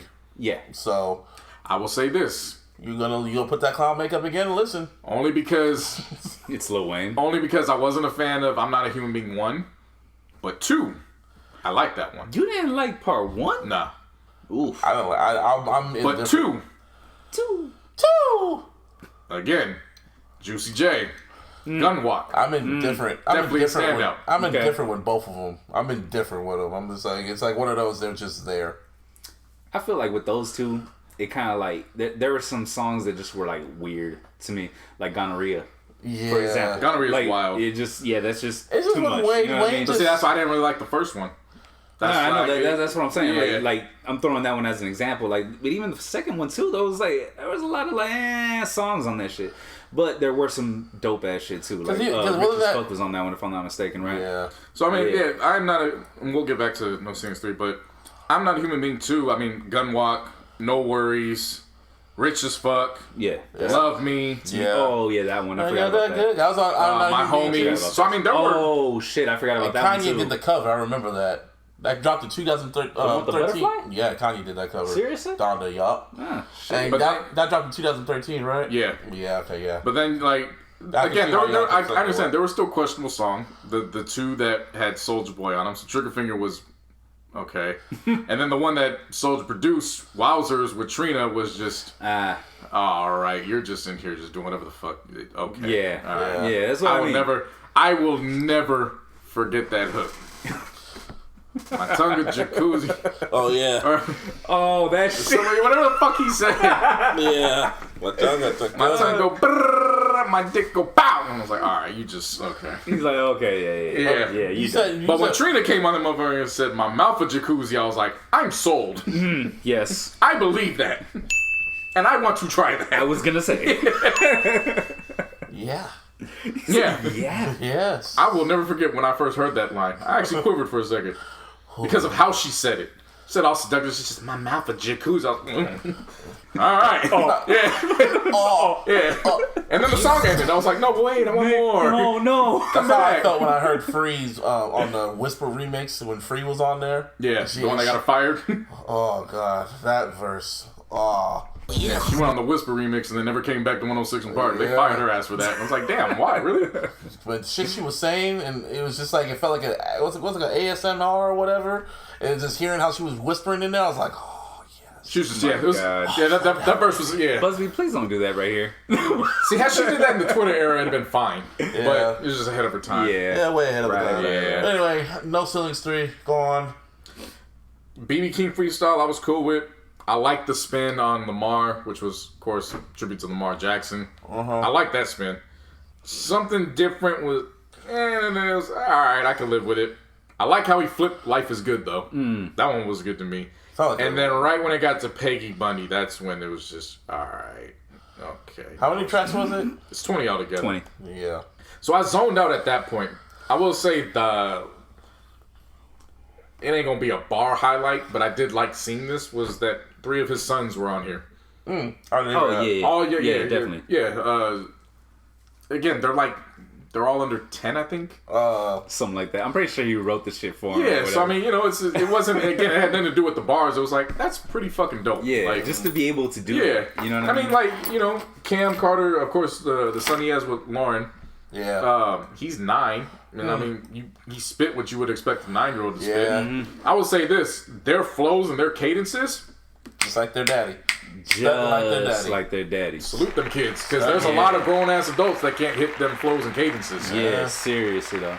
This because Wayne had a party, I guess a release party for No Ceilings 3 in Miami, because everything's open and hella people were there, and it's just like, my God. But Juvenile was there. And I was like, oh, a little Cash Money reunion or Hot Boys reunion. That's cool.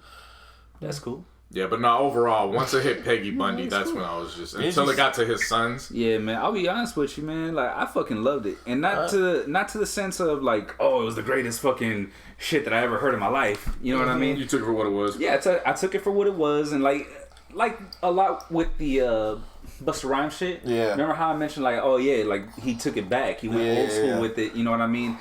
And that was the whole concept for his album. Yeah. Right? Yeah. With this, it was like he went back to the era of mixtape. Yeah, the era, yeah. You know what I'm saying? That Piff, yeah. So with that said, that was the aspect that I loved about it. It was mixtape Wheezy. You know Yeah, what I'm saying? that's what you wanted. Yeah, if you're a Lil Wayne fan and you love vintage Wayne, this is for you. And definitely. I'm in the middle when it comes to Wayne. I love old school mixtape Wheezy. Now that he's damn near, pushing 40? How old is he? 36? Lil Wayne? Wayne was born in 82, so 38. Siri, how old is Lil Wayne? Yeah, 38. He's turned 38. 38? He is 38. So pushing 40? Damn, he's pushing 40. I'm like, damn. It's kind of crazy because Ho's birthday is in a few days. He's about to turn 51. M's 48. Kanye's 43. Man, our favorite rappers. This is the best era for our favorite rappers, though. Because remember, when we were kids, to be 30 and rapping, you were laughed at. Old. You were considered old. Yeah, like, you were laughed at. Forced into retirement. Yeah. Type shit. E40's hit 40, and he's dropped like 100 albums 40 since albums. Too Short said he was going to retire and then drop more albums and records. Yeah, Too Short said he's retiring back in, 92? No, 4? Better. I think it was like 95-ish. Like when did Rhyme and Reason drop? What? The movie, Rhyme and Reason. 97. So probably 96. He said he's going to retire. Yeah, some shit like that. Yeah, when he dropped album number 10, it was 96. The Getting It. Yeah. Yep. It had the last track. I was going to be his farewell. He was the first Black album. And then he was like, just kidding. Psych. Psych. Anyway, what else albums dropped? Bad Bunny. Oh, Bad Bunny. Well. Is Playa. Did you understand? I'm from Long Beach. I know the player. I heard it was almost like a concept album, kind of. I mean, yeah, it was him on. The last 3 kind of connect. Yeah, that's supposedly the way it works. Damn, I wish I understood Spanish. Yeah, it's supposed to be like a Black Album concept, and it's really dark. Yeah, but it's not. He's not retiring though. Yeah. Oh, okay. It's dark, but not too dark where women ain't gonna shake their ass. Yeah, no. So I'm still appreciative to Bad Bunny for this project. Look, plus man, he had Rosalia on there. Look, brother, La Noche de Anoche. La Noche de Anoche. Yep. Look, man, run that anytime. Yep. Preferably with a lot of Bad Bunny. Bro, there's around a song on here I know you'll like. I probably You won't know a single word of what he's saying, but the name of the title is Booker T. I know. I saw Booker T post about it. That's how I know about the record. Yeah. Because he's a big wrestling fan. Yep. Undertaker he did like a whole... What did he do? Like he was promoting one of Bad Bunny's concerts or whatever. It was promo, and then when it cut to him, he just said, Bad Bunny. In his voice. I was like, That's all right. fucking funny. Yeah. But Bad Bunny, I mean... But there's nothing much I could say other than the shit is good, bro. Like, it's just good ass music. The thing about it is, like, I know you don't speak Spanish, so you're not gonna understand it. Orale. But like, if you listen to, like, seriously, if you just listen to the beats and the melodies, like the melodies that he's giving off and shit, just the vibe in general, dog, I promise you'll at least feel it. You know what I'm saying? You might not like it, but you'll feel it. Yeah, the album El Último Tour del Mundo, which of course translates to the last tour of the world. That's the premise of it. Okay. Yeah. So it's a theme to it. Again, it is dark. but it's not dark enough where the women don't want to shake their ass. I mean, I'm so appreciative of that because Bad Bunny brings it out. He does. Yes. There's just certain artists. We're in the fucking house unless we go to Florida. There's just certain artists where it's like, just look on Instagram. yeah, I want to be on a bad bitch. Okay, Listen to then the Bad Bunny. That changes everything. I know, right? I mean, you don't need a club for that. Yeah, I know. I know. I know. We'll get you one or two. I mean, put we some got Bad Bunny on. we got the vaccines ready, allegedly. Allegedly. So give it like a few months. We'll be back in the clubs by the summer. Go to the club, shit. I'm gonna tell you right now, I don't need a fucking club for that. I know. I call up one or two. Yo, meet over at her crib. It's funny that And I'm gonna put this fucking Bad Bunny on, and it's going down. Yeah. keep your distance though. See, there you go. There you go, dog. You gotta go fuck it up, don't you? It's a house of three. Yeah, but it's still spread, but still. Shit. I can spread by myself. I'll take So- my chances. Was there anything else that y'all listened to? Nope. You? Nah, it's just these. Alright, so last one I'm gonna speak on. Rilo Rodriguez. I saw that one, but I didn't get to Who it. is he? Alright, so if you don't know, he signed to 4PF, which is Lil Baby's okay. what's it called, label and shit. I didn't know what to expect. I'll be completely honest with you because I only heard him on Lil Baby's track on his last album, My Turn. Yeah. This motherfucker is dope. Like, he can rap? No, Oh, okay. but he could. Wow. He could You put just- bars together. alright. He could definitely put bars What together. are you But he's just- not like a rapidy rap. Oh, okay. You know what I'm saying? Like That was hella he's funny. on the melodic shit. How you just thinking he rap? No! Well, because you didn't let me finish. Yeah, Motherfucker. go on, See what I'm go on, saying? go on, See go what on. you taking my shit out of context again? Go God on. damn it! Go on. Nah, man, but like real shit. He's on that melodic shit. He does feature Moneybagg Yo, who spits his ass off. He does have Lil Baby and 42 Doug on there, and Jack Boy, and Yo Gotti. I didn't even notice that one. You didn't Fuck. notice? Lil Gotti was on the album? I didn't notice he's on the second to last track. So at that point, I was like, kind of Zoned out, Yeah. high. Yeah, very much high. Very much high. Makes But sense. SRT was my Makes favorite sense. track on this shit. Like that, I don't know, dude. Like you have to give it a listen. Just give it I probably will. one run through, and that's it. That's It's like, all I I ask think of after you. Black Friday, I think Like, after that this shit is fire though. after this batch dropped on Black Friday, I was checked out. I'm like, yo, I'm checked out now. Yeah. Because I'm checked out. Like, Kendrick had a shot, I'm checked out. I told Yeah. you.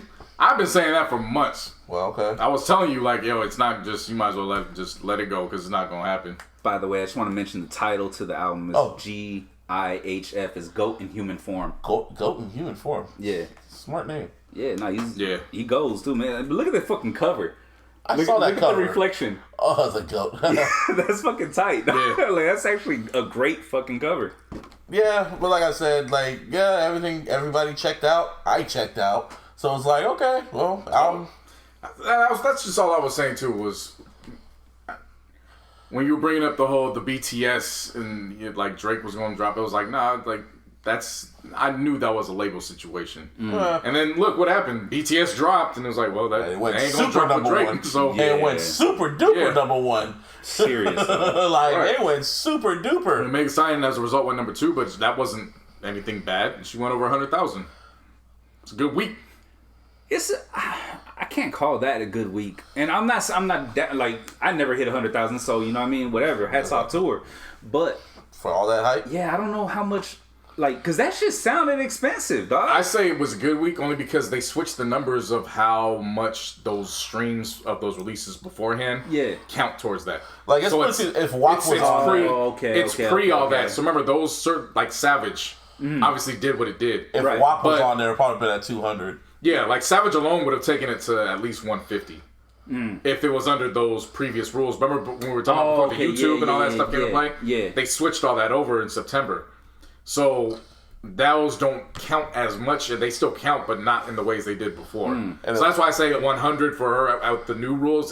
To me, it's fine. And if she She would've- announced the album in a week. This dropped, and then And then she would have added we WAP. gotta see how albums do from here on out, being that the rules are changed. You know Yeah. what I mean? Like, if 100 does turn out to be like the new number one, then well, see, I So say be that it, you know what I mean? But I say I don't that know. because I don't put her in the same realm as like Uzi and Drake.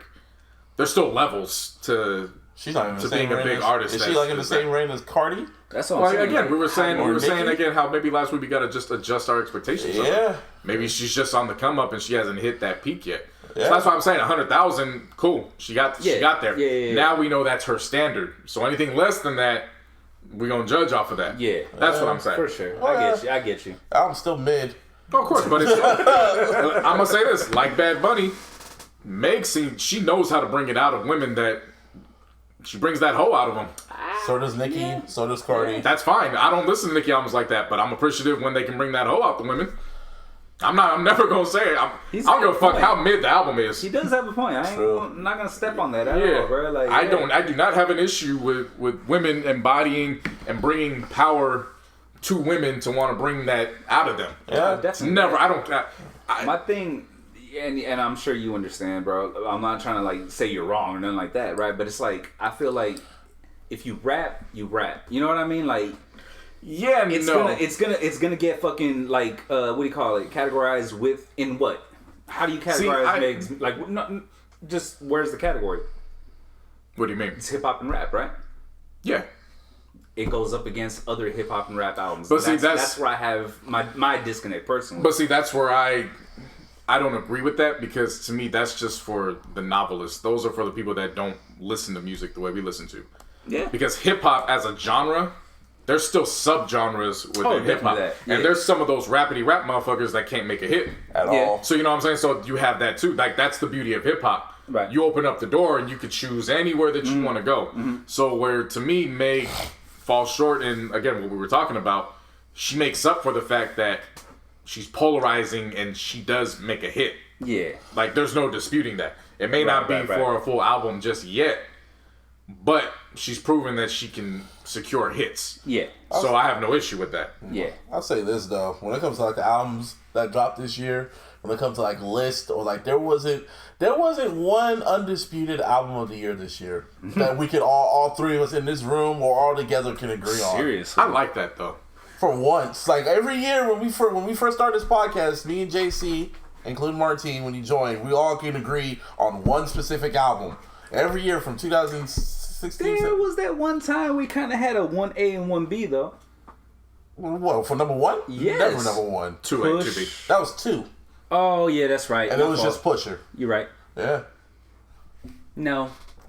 No, it wasn't just Pusher. No, it wasn't that year either. No, actually no. It was Daytona and what do you call it? Victory Lap was 2. Victory Lap was 2. That's what I'm saying. That was. It could have been a 1A, 1B situation. But anyway, I'm just saying. I'm just saying there hasn't been that there was this year specifically. There's not one undisputed. Nah, definitely. This year's all over the place. Everything's all over the place. Everyone has a different number one. I do like that though. I'm slapping number one for my list in the car right now. I'm slapping number one when I'm going for a walk. I haven't slapped my number one in a while, but it's still my number one, so I don't care. Yeah. I like that because that, to me, when there's no undisputed, that lets you know what people were doing throughout the year.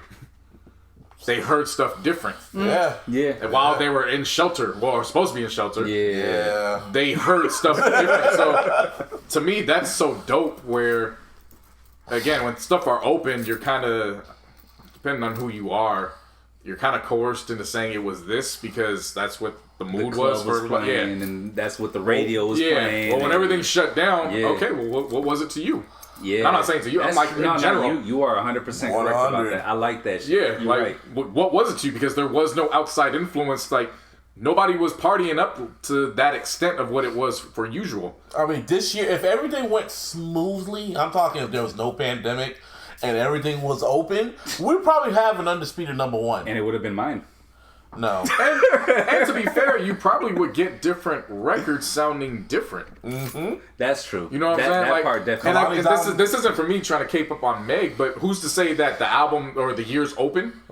Who's to say that they're just on records that they just weren't able to come to fruition because she actually wanted to be in session with people and it couldn't happen. You know what I'm saying? Like, there's just so many factors where maybe some of these records, they just sound completely different. And I mean, I know he's not number one on any of our lists, but if everything was open and God willing he was still alive, Pop Smoke could have been number one. Yeah. No, that could have easily happened. Yeah. Like, that could have easily happened. Like, with all these woulda, coulda, shouldas, what ifs, but this is the word, this is the present, this is what we're in right now. So I really prefer I don't want to say years like this because I don't prefer a year like this. No. So I would say, and then on top of that, we never encountered a year like this. So I will say, musically. So I will say I prefer years in music like this. Yeah. Where it was, there's no definite answer. There's no right or wrong. Yeah. And there's nothing like technically forced on you. Yeah. You know what I mean? Yeah. It was literally what did you vibe to throughout the year? Yeah. What kept you I saying? just want to say, like, real quick, like, when I say being forced upon you, I mean, I'm talking about, like, because when you go to clubs, they have a set list. Yeah. When you go to, or when you listen on the radio, you know, when you're going to the club or whatever Right. the fuck, whatever it might be, they have a set playlist. list. Like, Yeah. like it's a 15-song playlist that loops all fucking day long. That shit's gonna get stuck to your fucking head. Right. You know what I mean? Now you're inside the house. You ain't listening to the fucking radio. Exactly. Like, you know what I mean? Making your own playlist, vibing out, cleaning the house, going You're for actually walks. listening to shit on your own. Yeah. Yeah. And I won't, That's why we are where we are. yeah, and I won't say it in a negative way. It's just, it happens. You're out moving. There's particular songs, so it influences you to say, I'm going to check this. Like, there is influence to an extent in what you consume because of what's going on around you. Definitely. But when you take away what's going on around you and it's like, okay, here's the same music, but now it's just you. Let's see how you really feel about it. Yeah. I feel like a lot of people were able to express how they felt about projects this year. Yeah. And Without the outside influence. yeah, because to me, some of the biggest losers in musically and just in industry-wise this year were the people that put on for social media, the quote-unquote influencers. Oh, yeah. Those were big losers this year. Depending on who you like. Some of them knew how to flex it, finesse it. Some of them did. And let me Some of them did, you know But what I mean? not and let me a lot. say this because there are true, definite influencers where it doesn't matter. They are a brand. I'm separating the true influencers the party from promoters. the influencers that got a facade where they make you feel like they're in the same room as the actual influencers. Right. Yeah. Like Swiss and Timbaland, influencers. They proved they were influencers this year. Yes. Speaking of them, sounded like Timbaland I guess he alluded that they might, drop the bomb on what the next verses is. And I have a hunch, because the universe always works mysterious. For the past week, I've been kind of doing my own little diet plan. I'm not diet, but I'm trying to get in shape more. So I've been going out for walks. And for whatever reason, I decided that my walk soundtrack is going to be Justin Timberlake's Future Sex Love Sound. I don't know why, but I've just started walking and then listening to it and talking about how amazing the album is. And then I'm like looking on Twitter and I see what Timbaland did. And then I'm looking on my YouTube page and I'm kind of scrolling down and it said Hit Records and it showed Justin Timberlake on one side and then the other side showed Usher. No. Anyway, like I said, No.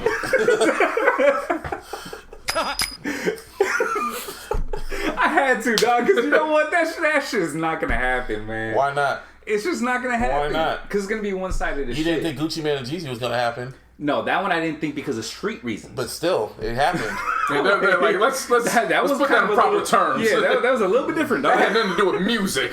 Well, so you don't And think, even in that battle, you saw the reason why nobody I thought that know. shit was gonna happen. I didn't Yeah, think Brandy seriously. versus Monica was going to happen. That was more believable That than was Gucci definitely- versus Jeezy. Oh, but Yeah. Justin Timberlake versus Usher's not going to happen? I Why? can't see it, dog. I'm not gonna say that. No, I'm talking about him. Personally, I just can't see it Why can't you? because Everyone loves comparing them. to me, Uh-huh.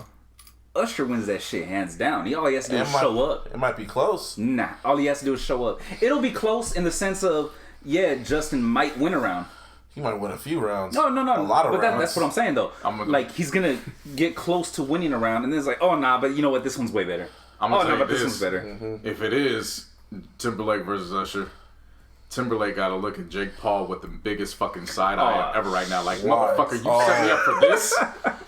Because you know how black people are feeling right now if Jake Paul beating Nate Robinson's ass. They ain't liking anything black versus white right now. Timberlake comes to beat fucking Usher. Yeah, they gonna take that out on they gonna take that frustration out on Jake Paul. They gonna put it out on Justin Timberlake. Oh, he got a J in his name too. Yeah, that's close enough. Run it. You think I'm kidding too? Like, Because I was just thinking about Future Sex Love Sounds versus Confessions, even though we talked about it already. But it's just like everyone talked about Confessions and then there's Future Sex Love Sounds. And it's just like, both of those albums are perfection. But it just depends on the mood and how they attack. I don't know. I feel it might happen. It could if the universe doesn't lie. So I haven't listened to Future Sex Love Sound. The universe hasn't said anything yet, though. But it's giving me signs. It's giving you signs. I don't mean it. Exactly. And I'm the That's messenger. what I'm saying. If I'm wrong, it could be somebody else. But if it's Timberlake versus fucking Usher, if Justin Timberlake agreed to it, if it is, that would be cool to watch. Oh, it would be. That'll be a great way to end the year. I think it's going Boyz II Men, Jodeci. Or that. If that happens, that seems more likely. I'll say because they brought up Jodeci very recently. Yeah. It's Christmas time, and Boyz II Men had a Christmas album. Yeah, they did. Like there's signs that are pointing to Boyz II Men, Jodeci to just really end the year. See, the universe is telling JC something else, Busby. Okay, it could be a double feature. Double header. A double header. I don't know. Shit. We're gonna find out. I don't know. I don't know what it is. Something's telling me Jodeci, Boyz II Men, where they were already talking about Jodeci. Sean Stockman went on when Joe Budden and them did their final episode for Spotify. Oh, and John Stockman went on there and again, people don't say Candyland. Sean Stockman went on that fucking show and they said New Edition. He's like, no, it's not fair. It's not fair. And he explained why. Yeah. I don't know why people are still trying to make an argument for it won't work. It won't do work. it. Don't say Candyland. It's not gonna work. Yeah. However, they did bring up Jodeci and he said that would be interesting. Yeah. We gonna see this. A round of applause for Swizz and Timberland for doing this 100%. shit, for keeping us entertained during all this. Having these artists agree to do this and then have it evolve to what it is now. I'm gonna tell y'all like this. And what it could be too. It's not. Yeah, it almost feels like it's not done. In what happened Saturday night, it did run my mind. What if Triller got behind and sponsored the Versus, and they had judges on the call? Ooh. You know what I'm saying? Like Snoop being a judge. Yeah, like now we're putting it into different realms where we're having back and forth talks. You let the artists still have their setup where they're conversing with themselves, but then afterwards have a panel of judges on there. Yeah. We'll see. You know what I'm saying? Like that could work. I mean, there's different levels that they could take, and Triller seems to. Back to that fight though. I mean, if you think about it, that was a versus battle. Yeah, that's what I'm saying. It was shown. It was proven. I mean, there was music there. Stick a fight in between the fucking sets if you want. Yeah, but it's great. I saw Babyface versus fucking Teddy Riley, which was the most unintentional funny shit ever. Yeah. Who else did we see? Fucking DMX versus Snoop. Yeah. Fucking, we didn't know we needed that, but we did. Yeah, we needed that. we saw Swizz versus Timberland, the very, very first one where they were just fucking around. That was still hilarious to watch, especially when they're trying to figure out how to fix Instagram and shit. Oh yeah, that shit was hilarious. You saw the origins of Hit Boys 2020. Yeah. Oh my god. Against Boy Wonder. Yeah. Who else? That was nasty too. Jonna Austin and Neo, which I feel was the best one, the most organized one. Saw T-Pain, Lil Jon, which it may have been lopsided, but that was a fucking party. That was fun. Yeah, that was fun to watch. That was a party. How they figured out how to evolve it from the iPhone Instagram to fucking Apple Music. Yep. Everyone wants Hove and Drake. People, man, Sean C did a whole breakdown of Drake. No, listen. Sean C. That's one of them ones. It's like what? That one's not. No, Drake. Nobody wants to smoke against Jay-Z, dog. Snoop. Yeah. Nobody wants to smoke against Jay-Z. Everyone keeps saying that until someone fucking does it. I'm just saying. I'm just saying. Anyway, like I was saying, Sean C did a whole breakdown of what would happen if it was Drake versus Kanye. If Kanye was actually focused. And like I predicted, it wasn't even close. Oh yeah. But that's you're betting on a focused Kanye. Yeah, that's the problem. And that's not going to happen. That's the problem. I know. Yeah. But if it's focused Kanye, just hypothetically say, if it's focused Kanye, it will be like Drake is fucked. It's no matter what he plays. Yeah. No matter what he plays, Kanye is just better. And the thing about it too is that no, it don't depend because Ye could play Jay-Z out or Jay-Z tracks. Of course, but again, it just what I'm saying? It depends on Takeover. What's he gonna do to that? I'm not doing a set right No, now. but I'm just saying though, like, you know what I mean? Like, Not production wise. But you gotta remember. you're talking about just his songs? Kanye. But you gotta remember. Never. You gotta remember. Then Drake has a chance. No, no. A chance. From college dropout to graduation. You gotta remember. You're putting, Yeah. see, that's just the problem with it though, is you're putting up somebody that was a force in his era, because Kanye was a force in the 2000s. And you're putting him up against somebody that is the force of the last decade, which is a different demographic. But So demographically speaking, Yeah, it could end up I looking can like give you that. popular vote versus the actual results. Electoral college. Yeah, so that's what I'm saying. It's but it's the popular vote's still gonna go to Kanye, and electoral college still gonna go to Kanye. Either way, Kanye wins. I don't know, man. The No. popular vote might go to When fucking you- Drake because of You know. because of who he appeals to. yeah. Speaking of that, you hear about the fucking candle he wants to release? I'm not mad at it. You mean wants to or is going, going to? to. He's going to. Yes, But he you is going to. You heard about it, I've right? heard about all of them. Yeah. I'm gonna say this. That's fucking The people, stupid. if y'all don't know, he wants to release a candle where where it's literally smells like him. So, ladies, if you want to get wet, just get an Arbery candle. If that's what does it for you, I guess. But I'm gonna say it this. smell like man. Like I'm gonna say What? this, and there's really no combating this. Erykah Badu out here selling her coochie scent. yeah, but see, that's more appeasing. That's for us. Us.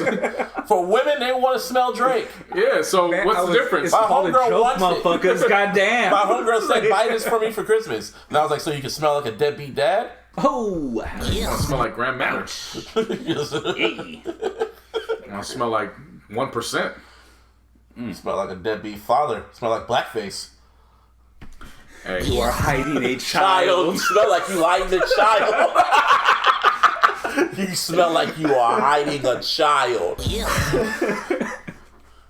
some people would say that Erykah Badu, you just want to smell like a.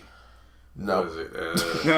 Nah. They wrong already. No. Hey, I don't want that Badu. That's the one pushing. and this is no disrespect to Erykah motherfucker Badu. nuts. I'm not saying that. I know. This is not. But what I'm saying is, people are like, well, what's the difference between another woman having kids by different men, and then people praising Erykah Badu when she's got kids? You know what I'm It's saying? Erykah fucking Badu. Yeah, but what's the difference? That there is no difference. It's Erykah fucking Badu. That's what I'm saying. There's no difference. Like, just because you hippie it up, don't make it that much different. Still, You don't play both sides. It's Erykah Badu. Shit. that's what I don't want that Badu. Whatever. I want man. I want my soul. That's one of them. That's That called is a pussy. soul snatcher. It's for called sure. the Badu for a reason. That's all I'm saying. Look, there's a market for people that want to smell like celebrities. celebrities. Yeah, Yeah, I know. I get you, but like, what you call it? That shit Apparently, there was like different types though. That's the reason why. Yeah, I I know. said that. He's released it. Yeah. It's like good thoughts or fucking. I forgot It's what the only other for fucking, women, so. Sweeter Tings for.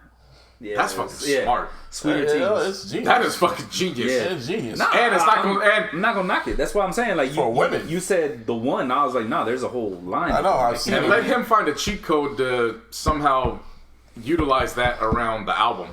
He probably is. I mean, I wouldn't doubt if it. That's what I'm saying, I mean, like, it probably plays hand in hand, kind of. A1 fucking marketing. Put this scent on for this part of the album. That's Put me. this scent on for that side. Like, that's beautiful marketing. It's probably the fucking titles for the album, the track listing titles. I wouldn't be surprised. But I'm just saying, like, there's definitely a rhyme to the reason for that. And it's yeah. not just, hey, I want to sell candles. Well, obviously. Yeah, yeah. I mean, There look, is a- with Drake. We've known this. You know what I Yeah. mean? There usually is. He's like LeBron. There's always a there's method to the something- madness. yeah, This there's is never definitely just something done just to behind be it. I done. want to stay on For sure. Drake's business for a little bit. His show Euphoria, his executive produced show Euphoria, is kinda coming back. They decided to do because they were literally about to start filming and then COVID hit. So they decided, I guess when shit was kind of clear if they could film, they filmed little bridge episodes. It's not season 2. It's just like little Filler. Filler. Not filler like, oh, this is filler, but yeah, kind of Gap. Yeah. episodes. And Oh, okay. yeah, and they got the first one. I guess it's going to premiere on Friday. Thursday. Thursday, I forget. Yeah, Yeah, so Thursday on it's- HBO Max. It's going to premiere on HBO on Sunday, but if you got HBO Max, it's available to you on Thursday. Yeah, but it's pretty much focused on Zendaya shit. That was just wild. I was watching it. It said Emmy Award winning actress Zendaya. I was like, Oakland, stand the fuck up. Oakland. I was like, damn, that's fucking dope. Yes. The Mandalorian. Boy! My God. How many episodes so far? 4. So it's 4 or 5. like halfway, right? It's 5. There's 8 episodes, so it's like we're at episode 5 now. Yeah, about halfway. That is some writing for your ass. Which episode we talking? Which episode? 4 and 5. The one when he got, well, I'm sorry, 3 when all the other Mandalorians appeared. Yeah. And then 5, which is the most recent one. We gotta talk about the first one because you haven't even. Oh, I ain't even going in depth because like it's whatever. But I want to get to 5 because 5 was one of those ones where it was. Oh, what happened in 5? Now I have to go back and watch. Oh, Clone Wars. Oh, Ahsoka. Yeah, Ahsoka showed up. Yeah, I kept I've telling heard, your I've ass. Yeah, Rosario Dawson came because she wanted to play Ahsoka. So they brought her in and she was Ahsoka. And not only that, they brought in someone from Clone Wars 2 on the episode before where Sasha Banks was on. What's her name? Bo-Katan or some shit like that. She was a Mandalorian and she was on Clone Wars and Rebels. So it's like they literally are connecting all the Star Wars universes together. Baby Yoda got a name. That's still It's Baby Grogu. Huh? Grogu is the name. Baby Yoda. It's still Baby Yoda. I I'm like, and it even responds. How did he? Well, no, it's not a baby. That's the thing. That's Well, yeah. like I mean, like once I figure out the name, like, oh wait, that's I know. That's like who's the fucking actor that used to hang out with Michael Jackson? I know what you're talking about, little nigga. Gary yeah. Coleman? Gary Coleman. No, not Gary Coleman. The other one. The dude. I know who the fuck you're talking Yeah, I know about. what you're talking about. Yeah, can't he's like remember 20 his something years fucking old. name. Where everybody was like, oh, that's cute. He's got a kid. Like, that nigga's 25 years old, bro. Grown ass man. I'm going to find that out. Hang on. Yeah. What was his name? Just put Michael Jackson, little boy. No, don't do that. no. I just walked right into you it. walked right into that shit. To little. Yeah. I'm sorry, Michael. You should be. Yeah. You should You be. didn't do it. That's what you think. See, Get pushed. You started this shit. I'm gonna just push back, dog. He ain't taking words out of you. Yeah, I ain't taking Rearranging nothing. words. I ain't rearranging shit. I ain't taking it out of context. It's exactly what you said. I know. Fuck. Y'all keep going. I'm going to find it. Is that the fuck? I'm thinking of his name too because he was on like hella. He was on a sitcom.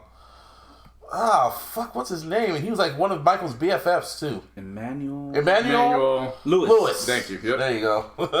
Yeah, there you go. Yeah. I don't know why it took me so long to remember that shit. Yeah, Gary Coleman, Emmanuel Lewis, same little niggas. Yeah, man.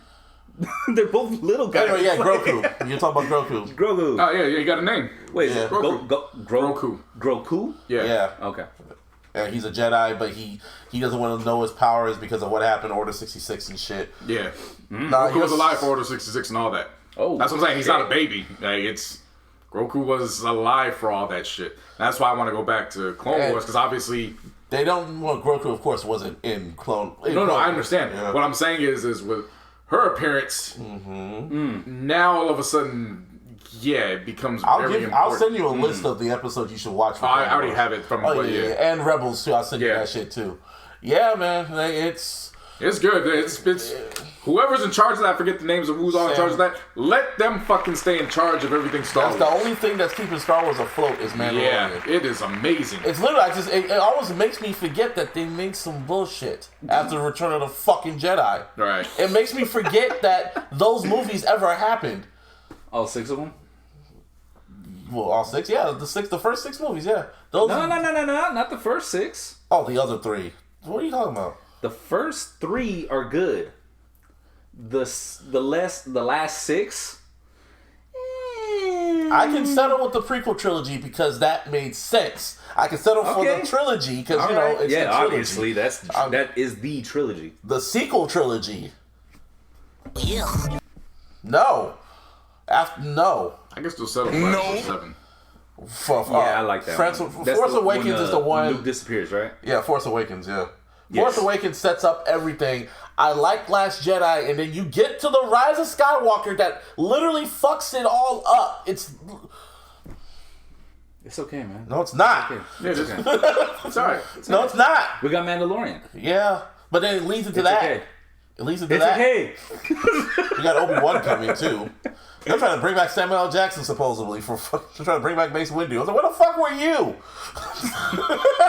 I was dead. I was dead and I'm alive. Motherfucker, I was dead. Motherfucker, I had my hand cut off. But yeah, he's Grogu, and Ahsoka Tano was on that. Sasha Banks was only on one episode. She was one of the Mandalorians. Spoiler, sorry, Martine. Whatever. Oh, we knew she was gonna be a Mandalorian. No. A Mandalorian. We thought she was gonna be a Jedi because when we saw the trailer, she was in a fucking. We just knew she was. Yeah, I thought because when we saw the trailer, it was like a bait and switch because we thought she was gonna be a Jedi because she had the fucking hoodie on and shit like that. The cloak, yeah. We thought she was gonna be a Jedi, but nah, she's a Mandalorian, like the bounty hunters and shit. Oh yeah, Boba Fett makes a cameo too. Oh, that's tight. In the first episode. Yeah. And then they never went back to it, and I hope they go back to it because it was one of those holy shit moments, and then they didn't go back to it. Each one of these endings has one of those back. moments where it's like, oh, they're gonna go back. They have to. And then He is the Mandalorian. And then the most recent episode, they didn't wait till the end of the episode. It was like, oh fuck! Right when it started, it was like, oh shit! Yeah.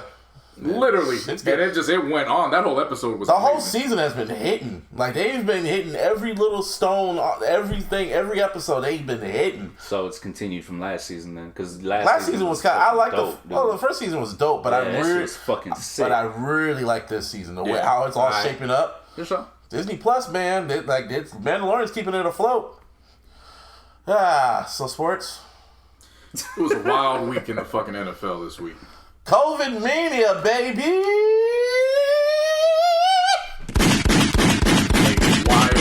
And I've been waiting, baby. So start the Niners first? No. Oh. That's not what started. No. Okay. It was Thursday. We were supposed to have a nice Thanksgiving nightcap. Yes.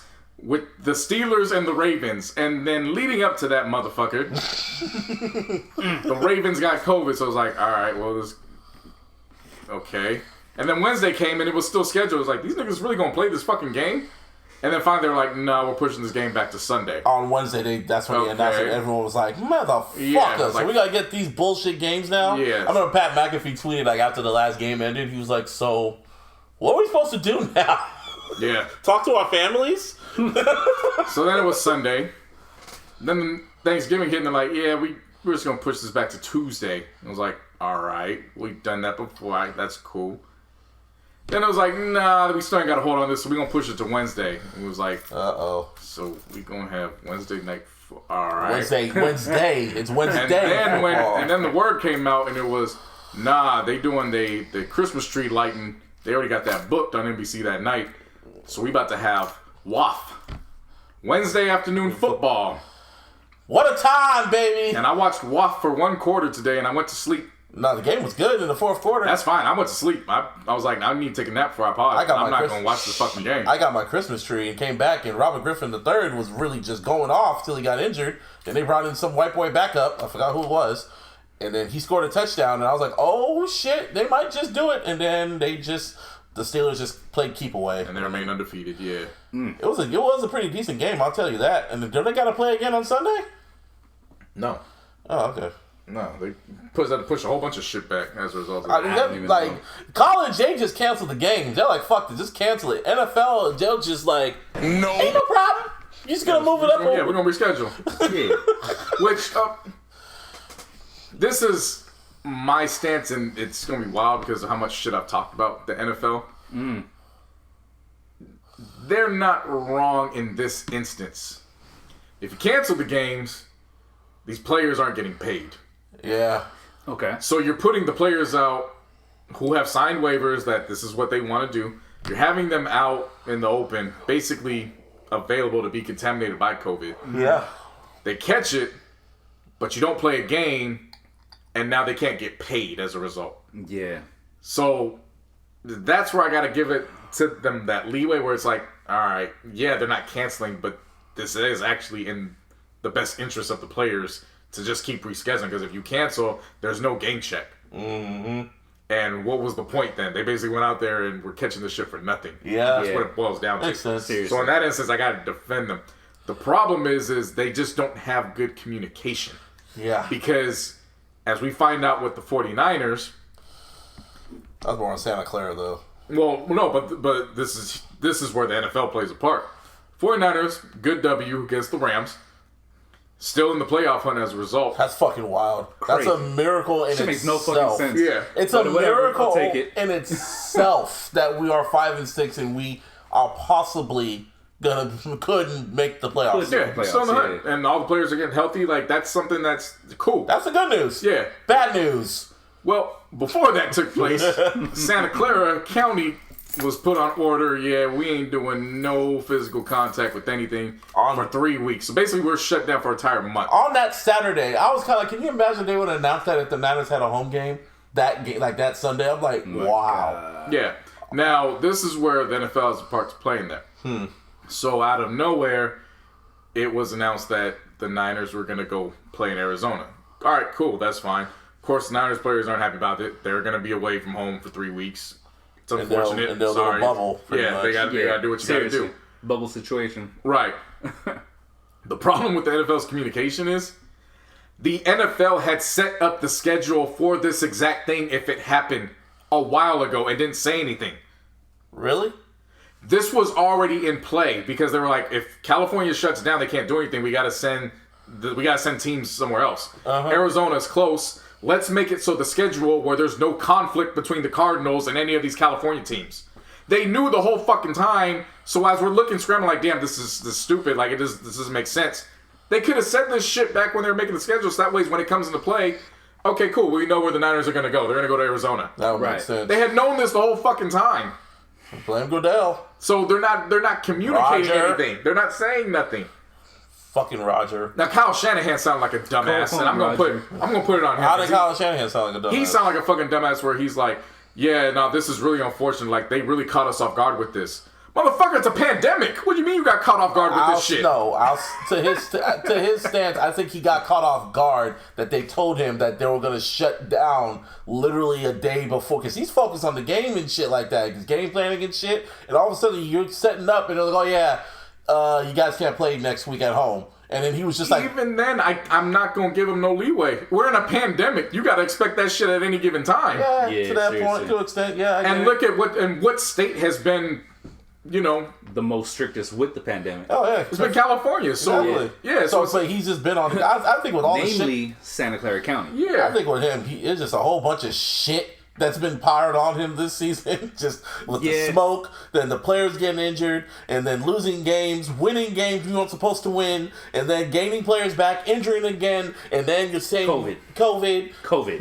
More COVID. More COVID, and then you gotta go to Arizona. It's just like shit on top of shit. I bet part of him is just like, I can't wait till this shit's over so I can just go home and just... I don't even want to make the Super Bowl. I just want to go home.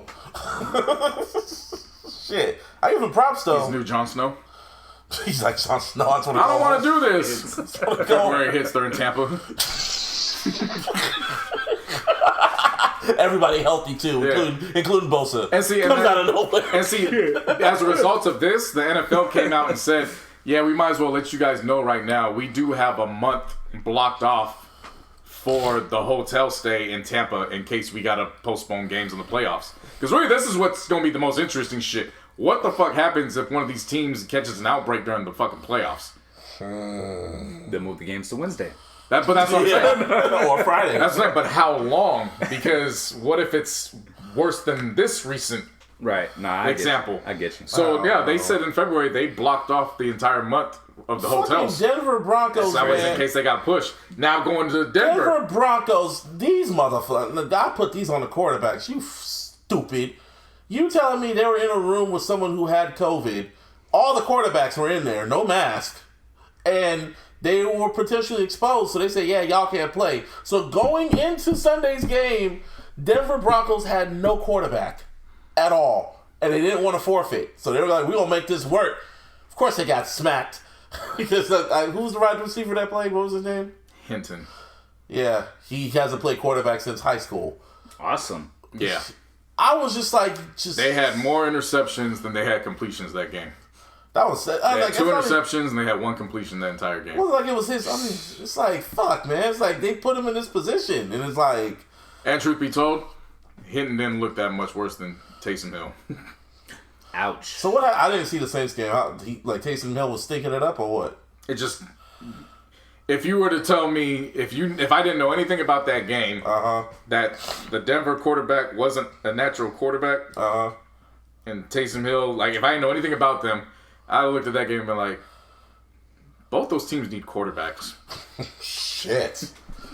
Taysom Hill was thinking it up like that? Well, and I wouldn't say he's but... thinking it up like he got his touchdowns, but it wasn't. He didn't do anything that was like, okay, he's clearly in a field different. No, he's clearly in a different field than Hinton. Oh, wow. He didn't do anything that was... Taysom Hill cool, but the more I look at him, the more I get annoyed. I don't know what it is, but like even Saints fans are annoyed by him. Yeah, because people are trying to prep him up to be something that he's not. Yeah.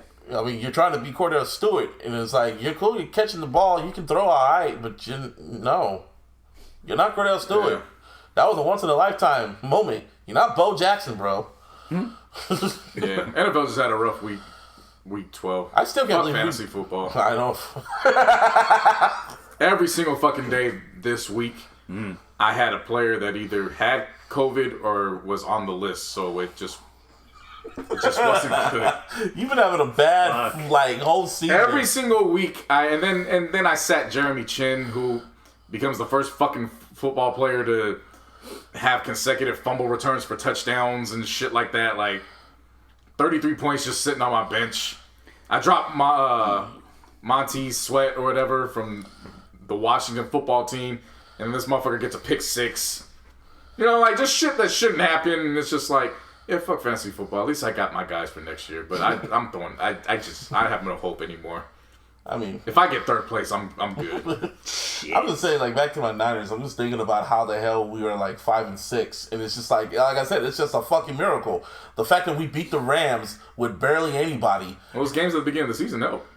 Yeah. You played the Giants, you played the Jets. That's 2 automatic wins. So it's not. No, but I'm saying the Rams period, how we beat the Rams and how they're doing so well, and then they get to us and they just become Matchups, stupid. Man.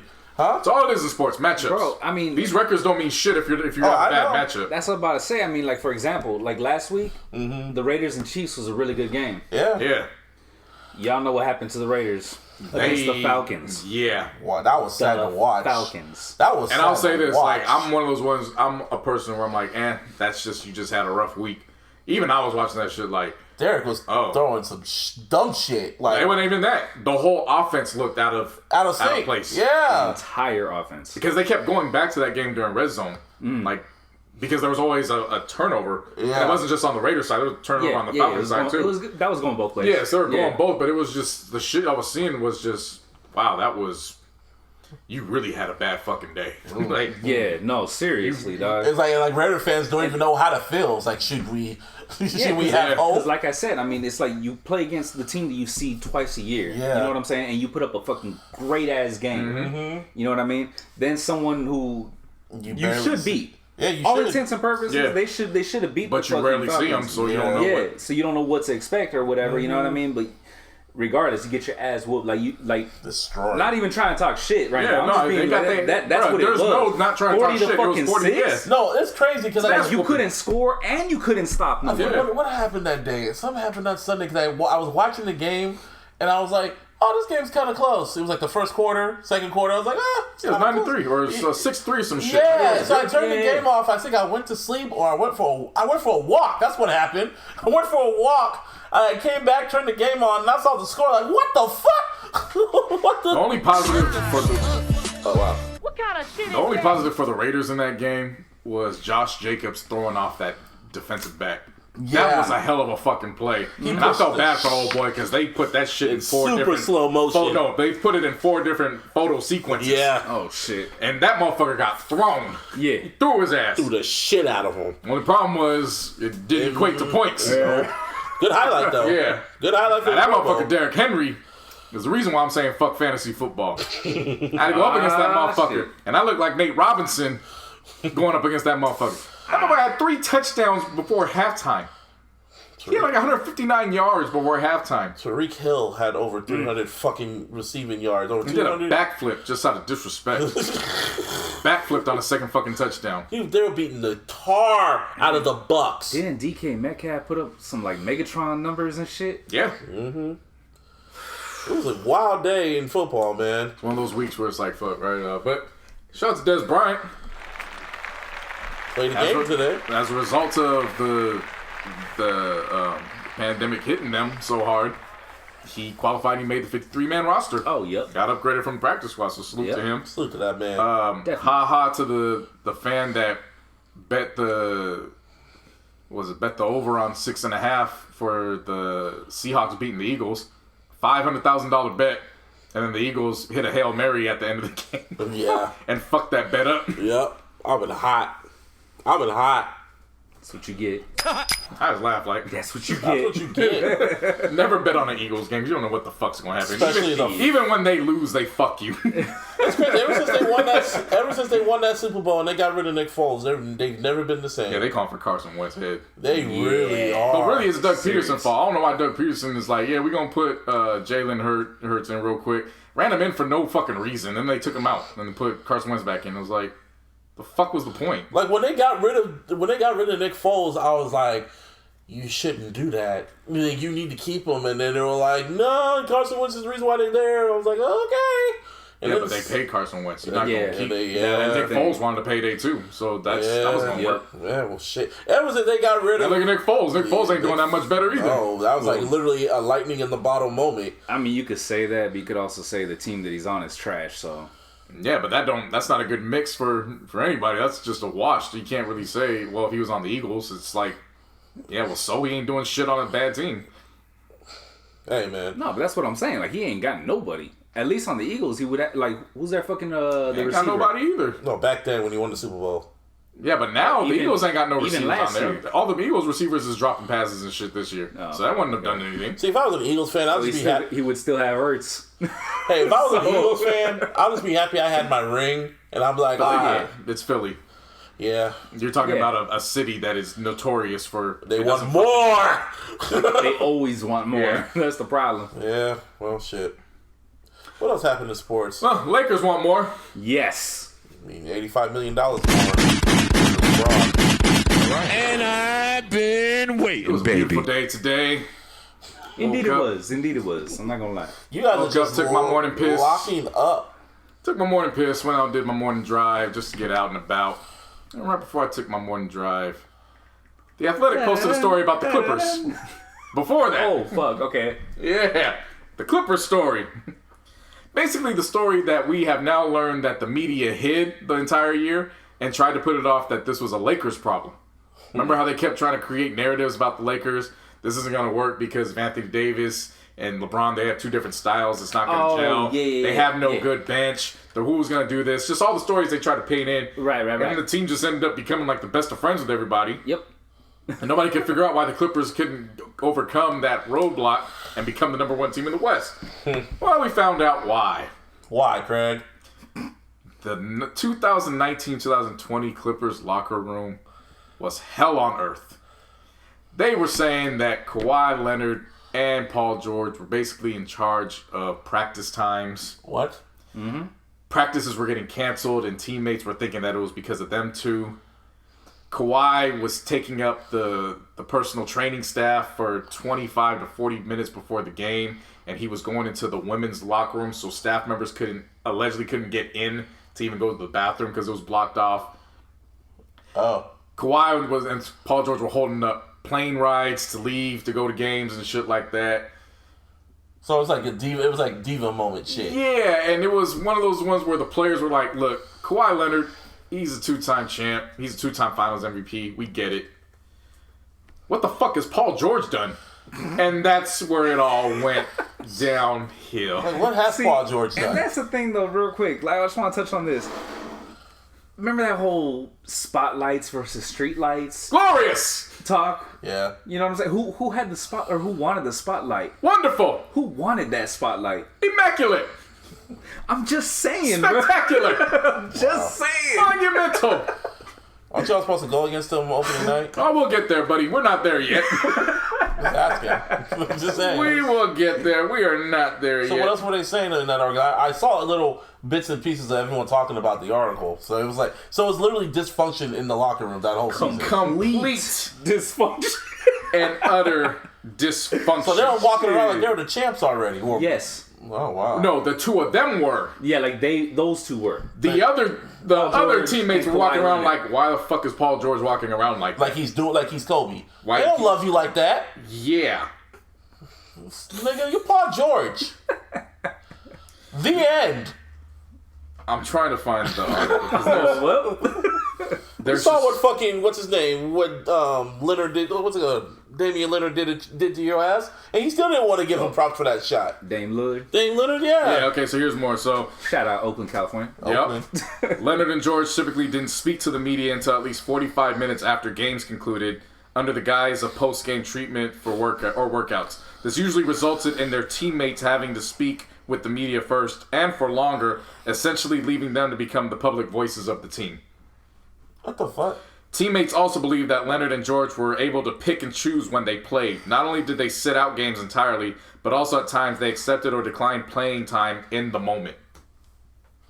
So they were acting like Kobe and Shaq. No, that do not disrespect no, Kobe and Shaq. Kobe and Shaq never did that. Okay, Never. Kobe and Shaq fought to get back on the court. Yes. Let me rephrase that. They were acting like they were the champions already. That's what I'm trying to say. I don't know what the fuck they thought. They were acting like they were. champions don't act like that. their fucking nuts was that big, bro, and it's not. But Paul, I can see Kawhi acting like that. But Paul George, Man, even Kawhi. Are you kidding me? I mean, So what? Because you fucking you get a championship, you can MVP. get a call of shots.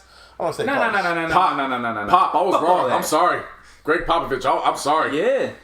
Pop, I thought it was hate when he said Kawhi's not a leader when that whole dispute with Yeah. San Antonio was going on. I thought it was pure hate. Even I knew he wasn't a leader Well, just by looking at him. I mean, I didn't think he was a leader in the sense of like the vocal leader. You Yeah, know that's what I meant. Yeah, I never took him for that, but a guy who like led by example type shit. I always thought thought that that's who he was. Boardman don't lead. Man, I was way the fuck off. Like honestly, All the way off. Yeah, dude. Well, Popovich knew. Yeah, which, I mean, I don't know how you feel about it, Martin. What up?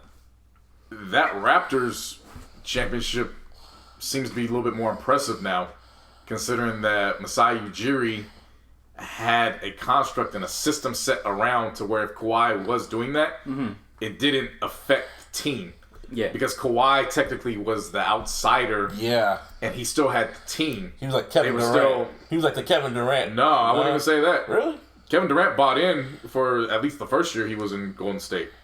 Okay. I'm not saying Kawhi didn't buy in, but Kawhi still had this.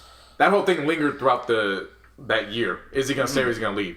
KD was signed for a while, true. So there was that. I mean, after winning that champ, I'm still to this day. I'm thinking about it. Like he should have just stayed in Toronto. So we all said Yeah. the Clippers It would've lost in made the the most second sense. round. The Raptors lost in the second round. Can't tell me the Raptors don't go back to the finals in the bubble if Kawhi doesn't leave. Kawhi did not leave. They would have been back in the finals. Possibly. If they didn't get, I was about to say, if they don't get to the finals, they're at least in the semis, or the Eastern Conference Finals. You know I'm what not. Yeah, I mean, That's it's what all I'm saying. it's all opinion. My opinion is they are not getting punked by the Miami Heat with Kawhi Leonard leading that run because now Pascal Siakam isn't the man, Good point. and Good point. you know what I'm saying. Yeah. It's just not going that way. Yeah, But definitely. opinions are opinions. That's what's that. is So I was okay. already having a good morning with that, and then the reigning Finals MVP. Da-da-dun, da-da-dun. A true psychopath, which is in line with the same kind of move that Kobe Bryant would make. Yes, actually, right there. It's right there. LeBron took his Kobe deal and got his 2-year extension for $85 million. I was even surprised. I saw the report. I'm like, oh, he resigned. His re-up wasn't surprising to me in terms of the re-up. It was surprising to me of when he re-upped.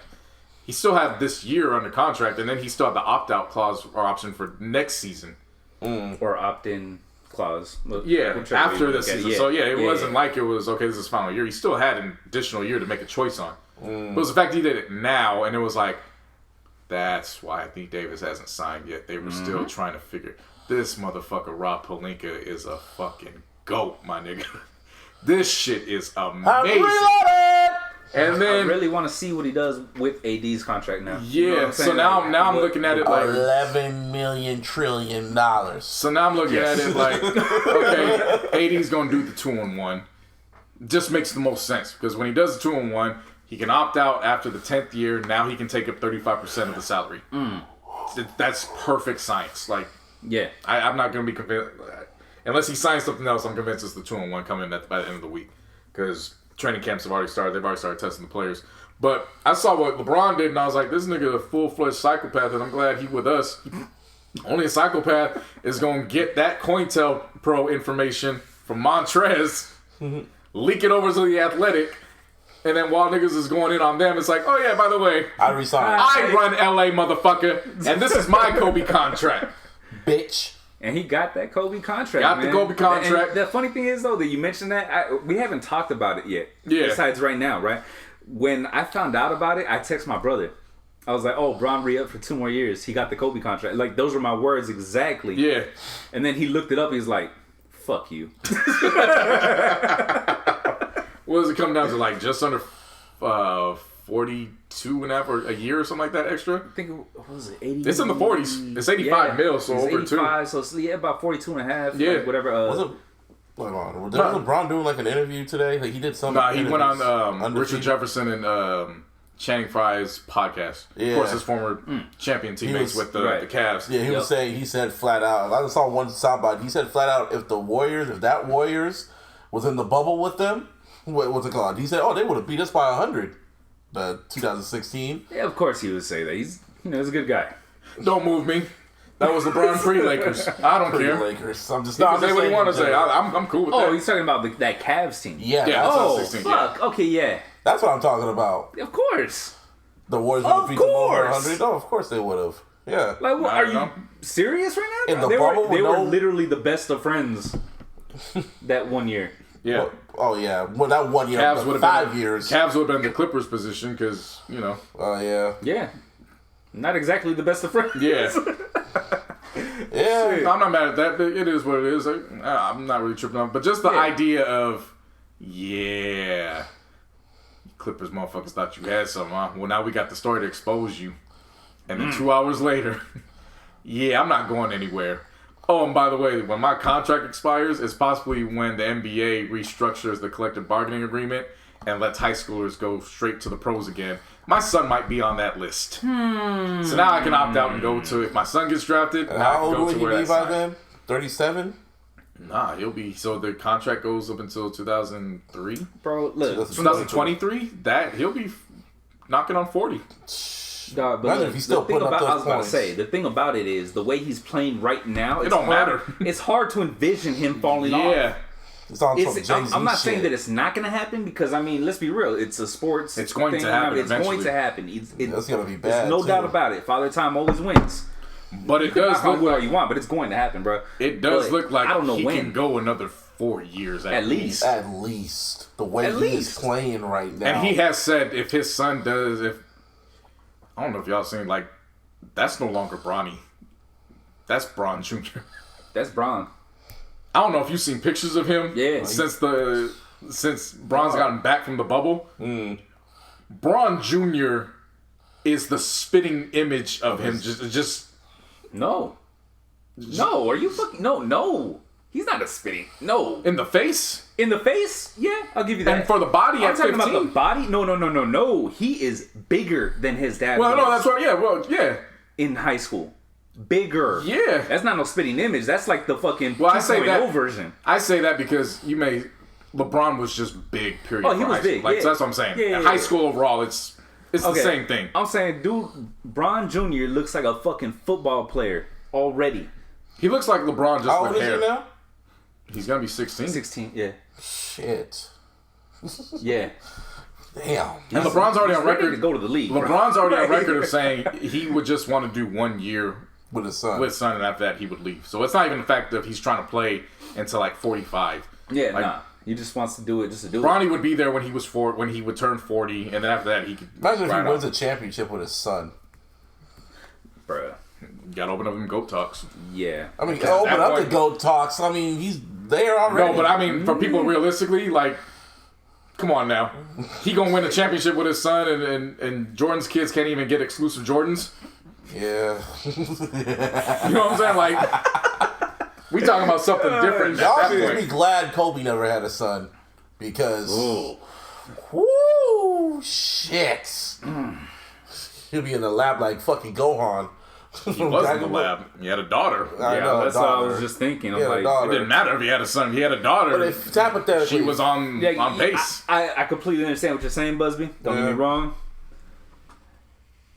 You could say, yo, imagine if he had a son, but bro, we saw what we had with Gigi. He had with Gigi was like fucking game B. Dog. that was gonna be it. Like, truth be told, I mean, if you have a son that can play in the league, that's cool. But truth be told, why'd you have to bring up such a sore subject? God damn it! My bad.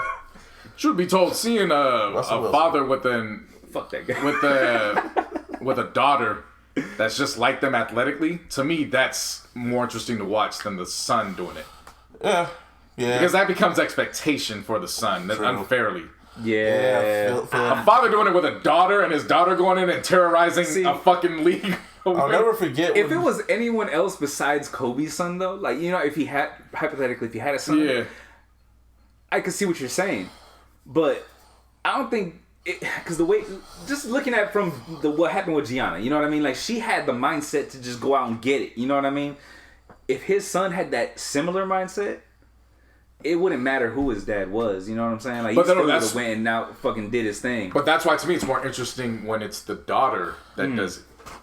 Oh, more interesting? Yeah. That's what I'm saying. Like, the son, like, that's fine, whatever. Yeah. But I'm not even focused on if he had a son. Nah, he had a daughter. She was very fucking capable of going to go do that. She, I don't know, man. I had high expectations once I found out about her like that. You know what I mean? Like, and that's the reason why I said, like, well, I don't know why you brought up such a sore subject. I know. Nah, but I know. Like, me and JC talked about it before, bro. I feel like she would have done, like, basically for the WNBA what Jordan did for the NBA. Probably. You know what I'm saying? But it's like, I mean, now we'll never know. Yeah. You know what I'm saying?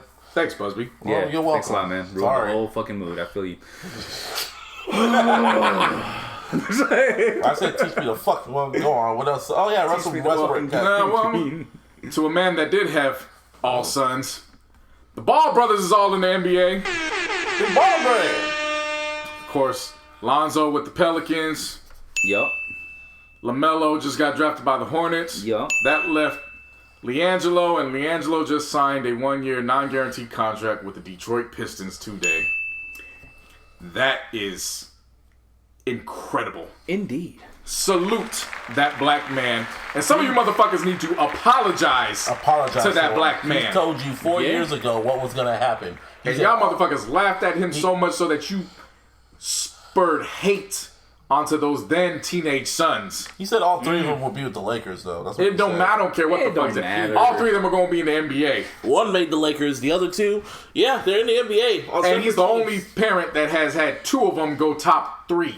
Yeah. Draft-wise. Yep. Yeah. I don't want to hear shit from nobody. All three of them, all three of his sons. His kids are in the NBA. Yeah. He said they were going to. Yeah. He told y'all 4 years ago that was going to happen. I don't give a damn if Jello gets cut after training camp. They all secured NBA contracts. Yep. Mm-hmm. Like he said, it was good. He manifested That's never happened. No. He told it. It has. Who? The Holiday Brothers. All three of them are in the league right now. Okay. All the three of them Curry are actually brothers. contributing. And the Curry. Okay. There's only 2 of them. Or 2, yeah. Well, but they got the father. Yeah. They got the generation. And then the Berries. Yeah. The Lopez's. The twins. The Collins. The Morrises. We're all going down the line. I was like, well. I guess it has happened. It has happened a few times. But Lamar, not in this instance. LeVar said it 4 years ago when their sons were still in high school. They're going to the NBA and they're going to be stars. I guarantee it. And four of those 5 players on that Chino Hills championship team, 4 of them, including all 3 of the Ball brothers, they have NBA contracts. Oh, yeah. Because that center went 3 picks after Melo did in this draft. If I'm Chino Hills, I'm looking at everybody like, hey, come get in where you fit in. You see what we do. Mm-hmm. Shit. Bruh. On some De La Salle You got 3 players out of the last 4 or 5 years that went in the top 6. I'm gloating on that as a high school. Yeah. Like, definitely. Come to death row. Yeah. Yeah. That's one of them, for sure. Probably all 3. I bet you at some point, all 3 of them, I mean, the other 2 are going to go to the Lakers at some point in their careers. I see all of them possibly going to the Hornets. Or that. Lonzo's in his contract year. Ooh. Jello isn't in a guaranteed contract, and if he does get one, it's a 1 year. Lonzo got something to prove. Lonzo just wants to prove something. I can see all three of them going to Charlotte and balling in Charlotte. That would make a lot of Brothers sense. on the same team. Brothers on the same team, but in a market that is fit and needs some kind of star stability. Mm-hmm. You know what I'm saying? Like, why not? Why go for the whole star when you can just get the three brothers? Yeah. Because LaMelo's basically half a team, like half a starting squad and shit. Yeah. I mean, if you're giving Gordon Hayward $30 million just to be out there, shit. Fucking Gordon. Stupid. Larson Pippen, she a wild girl, man. Somebody did this. Who was the other nigga's name? Malik Beasley. That motherfucker's even player more. for the Minnesota Timberwolves was caught out, and I'm not mad at her age. I enjoy cougar pussy, so they ain't got nothing to do with that. She just be moving in ways where She be moving messy. Very, like, your son is a couple years removed from possibly getting into the league. Mm-hmm. And you fucking around with niggas that's going to be going up against your son, possibly even being his teammate. Ugh. It's not good. It's messy. Looks like a fucking browser scene. I don't know what... I don't know what's messy. What she's doing, what he did, because he has a wife at home. Oh, yeah. And if y'all read them DMs, he gave no fucks. And that wasn't even to Larsa. Yeah, it was to some other Instagram That was model. someone else. Yeah. I'm not defending him in no way in what he did. I'm going to say it's more messy on her side because athletes are athletes. They're going to do what they're going to do. And that comes with the territory. That's, you know what I'm saying? Like, that's just how it is. Larsa Pippen, on the other hand, why are you moving like this? With no fucks in the world. Like, you gave no fucks that you're going out there fucking a married man. And you know, how old is she, in her 40s? She's 46. Damn, she look good. So I'm saying, I'm good with cougar pussy. Yeah. I understand why he did it. You know what I'm saying? Like, there's a bunch of women that are like, but you have a fine. This goes back to what I tell you all the time, Busby, when you bring up Beyonce. Like, Hope cheated on that. It's like, yo, man, this shit happens every fucking day. It don't mean shit. Yeah. A lot of women were having to realize that on social media, too. They're like, damn, if Beyonce really got cheated, like, it's like, I mean, if you want to go that extreme. The point is a pretty face ain't going to stop a nigga from doing what he want to do. That's just how the game goes. I will say this. Scottie Pippen Jr., for as bad as this might be, and I pray for his mental health. Shit. Here we go. For as bad as it is for him right now, it could have been worse. She could have been a sex tape. Imagine if the trash talkers for the 90s were in the league now. Imagine if Kevin Garnett had that information. Imagine if Gary Payton had that information. Oh, bro. Imagine if Reggie Miller had that information. It's bad. It's bad. Jalen Rose. It's bad, but not as bad. Jalen Rose. I don't care if Jalen Rose didn't score a point in that game. Jalen Rose trash talking game is A1 elite status, Hall of Fame, first ballot. Steven Jackson. I would even say shit. Fuck it. In prime, Draymond Green. Yeah. There's just it could. Yeah. As bad as it is, it could be a whole lot worse. Definitely. Well, he still could possibly play against Draymond. So, but I'm saying, let's see, but man. Draymond not in his prime. Nah, so some of that stink might not. You know what I'm saying? You're right. Some of that trash talk might be coming while Draymond's on the bench versus him being on the court, which is easy to combat. But just the fact that this kid got to go, if he is successful enough to get to the league, now you got this hanging over your head. The locker room's already going to be playing future. Wow. Yeah. That's why it ain't like Malik Beasley. Like, yeah, he's stepping out. Like, the game's the game, though. Like, Larsa Pippen, she ain't helping her son at all. Nah. Not at all. Like, I understand what you did to Scotty. Like, Scotty he gives off beta. So I understand. Certified beta boy. But your son don't deserve that. He ain't do nothing to you. For real. Seriously, man. Unless you're just pissed off the fact that he's named Scotty, then that's something. Guess, man. That's something that's got to be taken up in therapy. Because that's a whole different level of hate towards your children. I can't understand. Yep. Well, At least you can go. At least once again, you can say that. Oh, I was gonna say some shit. I fucked that up. Russell Westbrook went to the fucking Wizards for John Wall. Yeah. And a first round pick. First round protected pick for 2023. That's wild. I mean, not wild. That shit don't. I'll be honest with you. That shit don't make sense. And I know JC told me it was protected. I still don't see how that makes sense to me. Like at all, dog. Well, I'm not saying it makes sense. I'm just saying at least the pick was protected. Yeah. I mean, if you're gonna give a pick, I guess whatever. Yeah.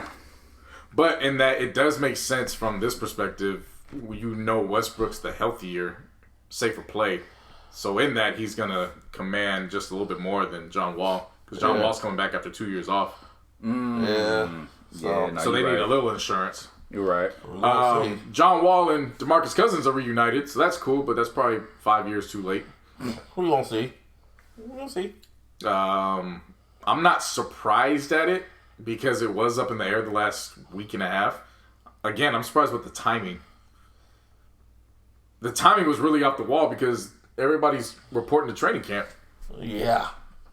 So they're already doing the COVID tests. I mean, was 58 players tested, which I expected that. That should happen when they were first going into the bubble. Right. So that's not a big deal. They're all coming back to their markets. So whatever. So that number one pick, just so we're clear, it's for 2024. Oh, next year. And it's protected 1 through 12. But if that happens, then it's 2025. It's protected 1 through 10. And if that somehow happens, then it's 2026 protected 1 through 8. And that's it. That's not bad then. 2020 kind of makes sense now. Yeah, 2024 is actually, I would take that. A lot of shit could happen in 4 years, so I'm not really banking on a 2024 pick. 2023, maybe, but 2024, that's shit. You ain't gonna have both of them by that time, so it doesn't matter. Seriously.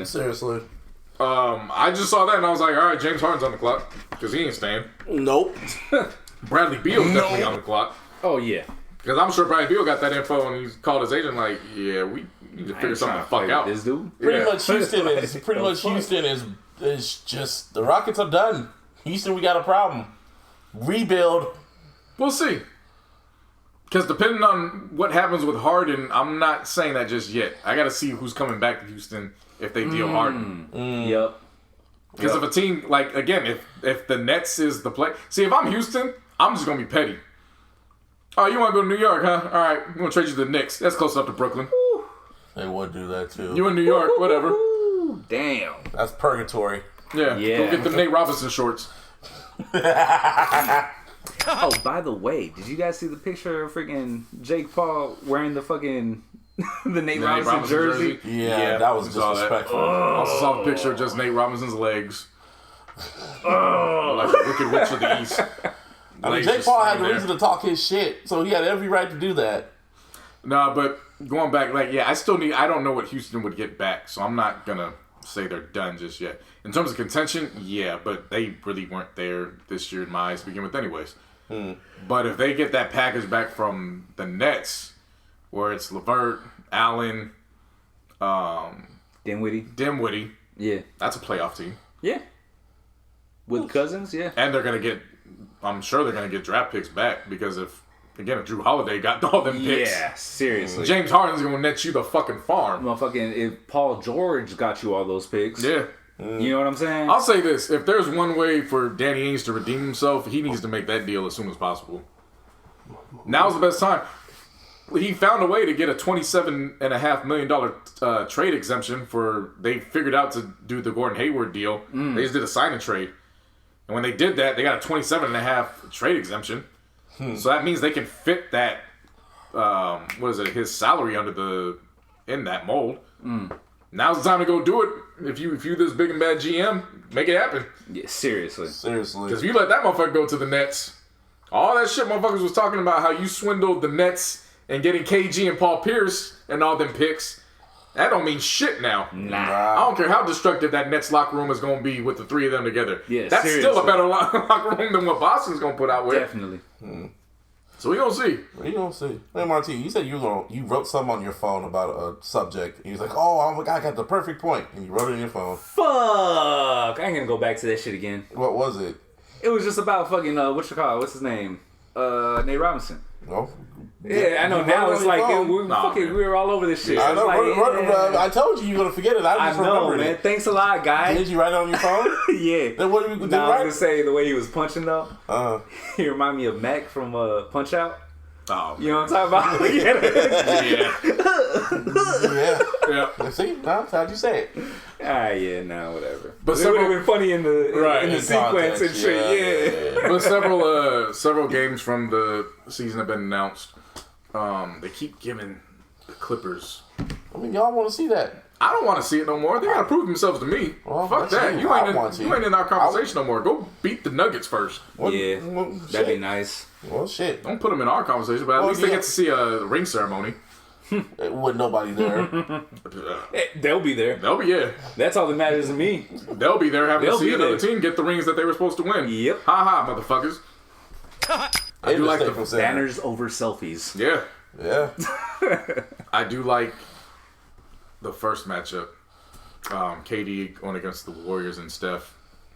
I did like that game. That's gonna look interesting. It's gonna be an interesting game. I did, and I just like I like the fact that say that for Christmas. I did like the fact that the NBA did it the way I wanted it to be done with the Lakers particularly. Mm-hmm. Let them open night and then don't have them play until Christmas. Give them an extra few days off. Who y'all play on Christmas? Yeah, the Mavericks. Yeah, see that one. I'll be honest with you. That should have been an opening night game. That's not a Christmas game. Like Clippers versus the Warriors would have been more of a Christmas game. The Heat would have been a good Christmas game. The Celtics would have been the fucking perfect Christmas game for me. But they weren't gonna do those East Coast. If you noticed, I don't think are there any East-West games that day? Not that I know of. Not too sure. I don't remember. I think they're maintaining that for travel purposes. I'm sure it's been the Lakers and Warriors. But that would have been perfect, dog. Like, or even the Suns. Team-wise, I would have liked to see that. Well, I'll say this, team-wise, but Luka Doncic is a fucking star in the league now. That's why I said what I said when you sent me the, what do you call it, the whole lineup and shit. Was like, I understand why they did that, and it's because of Doncic and LeBron. Yeah. You know what I mean? Like, because they're kind of buddy-buddy type shit, but then they're also, that's what they're assuming is the pass of the baton kind of shit. Right. So I get it. I understand it. Still wouldn't be my pick, though. I'll be honest. You know what I mean? I ain't want to see no team that, and I'm not saying this bad about the Mavs. They could still potentially beat us. I ain't want to see no team that could come in and just beat the Lakers on Christmas Day after we just only had a month and a half off. Yeah. No, run us a team where it's like, okay, it makes sense. There's 2 stars there.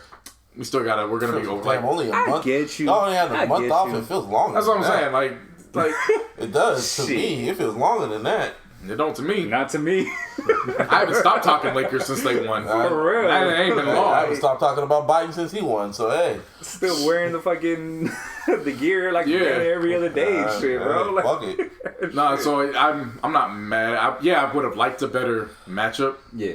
But I would have just liked the premier big, you know what I mean? The star-studded matchup type. I would have liked it. It's just, I don't know how they're going to do the resting situation with Bron and AD to start the season off. So if you can get ahead in the third quarter, all right, cool. The fourth quarter, let them go. Yeah. It's going to be tight if it's a tight matchup and they coming off that rest and it's... Well, man, I mean, they're athletes, don't get me wrong. I will say this, though, in defense of the Mavericks, is that they do actually have a really good squad. And I know what we were talking about Doncic. Porzingis is not to be overlooked. Like Porzingis ain't gonna be there till February or March. Oh, he's still hurt? Yeah, he's not. God damn. Okay, never mind then. That shit ain't even. That's what I'm saying. That's Mavs can still catch us. I'm just saying. I kind of want. I don't give a fuck how people feel. I want some gimmies to start the season off. Yeah. We at least deserve that. Yeah. We carried that fucking bubble to the end. Yeah. Give us a fucking break to start everything off after only a month and a half off. Seriously. Well, anything else? I want to say rest in peace to Lil Yace. Yeah. A rapper from out here. He was murdered at the Dublin BART station over the weekend. What the fuck? I guess. Was it 26 years old? I believe he's from Frisco, too. Yeah, I think I saw that. I didn't know he was 26. Yeah, rest in peace, Lil Yace. I don't think we forgot about this over just it got lost in the shuffle, but rest in peace to Tayway, who was murdered out in Richmond back in October. Yeah. The eerie thing about that was somebody had said that he had just put a video up on Instagram, like literally minutes before the shooting took place. I mean, that seems to be, kind of how things go nowadays. Yeah. You know what I mean? So definitely rest in peace to those brothers.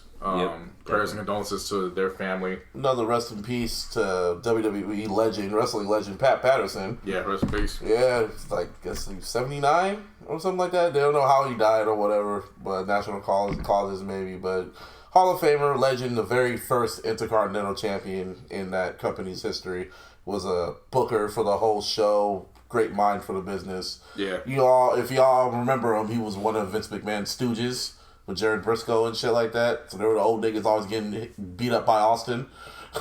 So, yeah, man, rest in peace to Pat Patterson. Definitely. Also, rest in peace to Dave Prowse. For those of you who don't know, he was the original Darth Vader. Oh, yeah. Died at 85. Yeah, 85.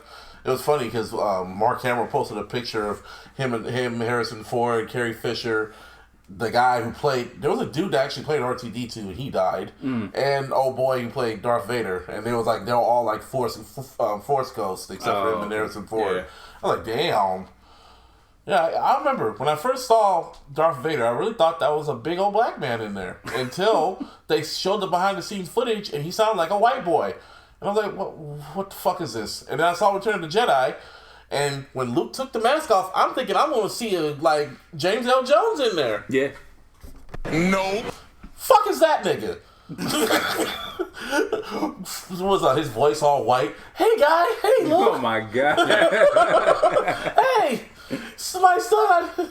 Hey guys. I was like, what the fuck? I was like watching Beauty and the Beast. Oh, you thought Luke was light skinned? Yeah. I was like watching Beauty and the Beast, and you're hearing Beast sound like a nigga, and then he turns into the prince, and he's like, Bill, it's me. Bill's like, what the fuck is you, nigga?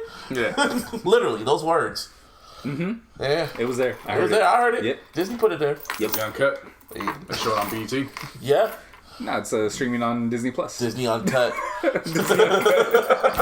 streamed that on Urban Flicks. Urban Flicks. Oh, yeah. Trap Flix. Yep. Complex is canceling Everyday Struggle at the end of the month. They had a nice run. I'm surprised they lasted as long as Hey, they man, I gotta give did.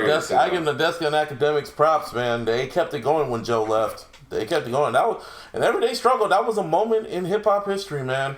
Yeah. It was a moment. And Well, I'll say when Joe was on it. when Joe was on it, yeah, it was a moment. Yeah. That's what I meant. That's the moment I'm talking about. Okay, for sure. Only moment. Yeah. Every day waking up in the morning, when you're getting ready for work or doing whatever, you put on Everyday Struggle to see what Joe and Ak were going to argue about. It was literally the first take of hip-hop. Yeah. And Joe had to Joe it. Whatever. I know. Let's just say he made the right decision so far. Well, yeah, obviously. Yeah. Joe Budden podcast is still rolling. Everyday Struggle is ending in December. Right at the end of the month. Yeah, and I don't know about State of the Culture, but We'll see. we'll see. Do y'all want to see twerking in your restaurant or no? Oh, you talk about that shit. You have to talk about that. And I just asked the question. I can give Yes, a I fuck. do. I can give a fuck. If it happens, it happens. If it don't, it don't. Whatever. Yeah, next. Like, I was just asking. Damn. Like, I what you upset about? Like, No, not you. Just a topic. Just a topic. I mean, you asked if there was anything else. I'm just going through. No. I was gonna talk about. Did you watch that shit? The Undoing, The Unknown. That shit on HBO. Undoing. The Undoing. the right? Undoing, yeah. With Brad fucking Hugh Grant and Hugh fucking Grant Nicole and Kidman. hella other people. Nicole Kidman. It's Hella just other those people, two. too. It's just those two. Did you watch it? Wasn't fucking Oh, Anthony oh. Mackie on that shit, too? No. You're thinking of somebody else. Yeah, I'm thinking something else. Yeah, Whatever. I don't know. I watched it just based off what Joe talking about it, and I remember they were kind of spoiling it. So every time I was listening to Joe's podcast and they get to it, I fast forward it. I was like, okay, I'm gonna watch this shit. It's only like 8 episodes on HBO Max. So I was like, I'm gonna watch this shit. So I watched it, and I'm not gonna spoil it for everyone, but I watched it, and I was just like, oh, I know who did it, because it's like it's a murder mystery. And as soon as I watched it, I was like, I know who did this. And I knew it from jump. And I knew it from jump who it was, but they were saying, oh, it's elaborate, it's this person, it can be that person. And I was like, no, it's this person. And then when we get to the last episode, I'm like, yeah, it was that person. And then it ended. Literally just abruptly ends. And I'm like, that's it? I felt like my time was wasted. I could have watched more episodes of The Sopranos than that shit. Well, then. I just want to say that.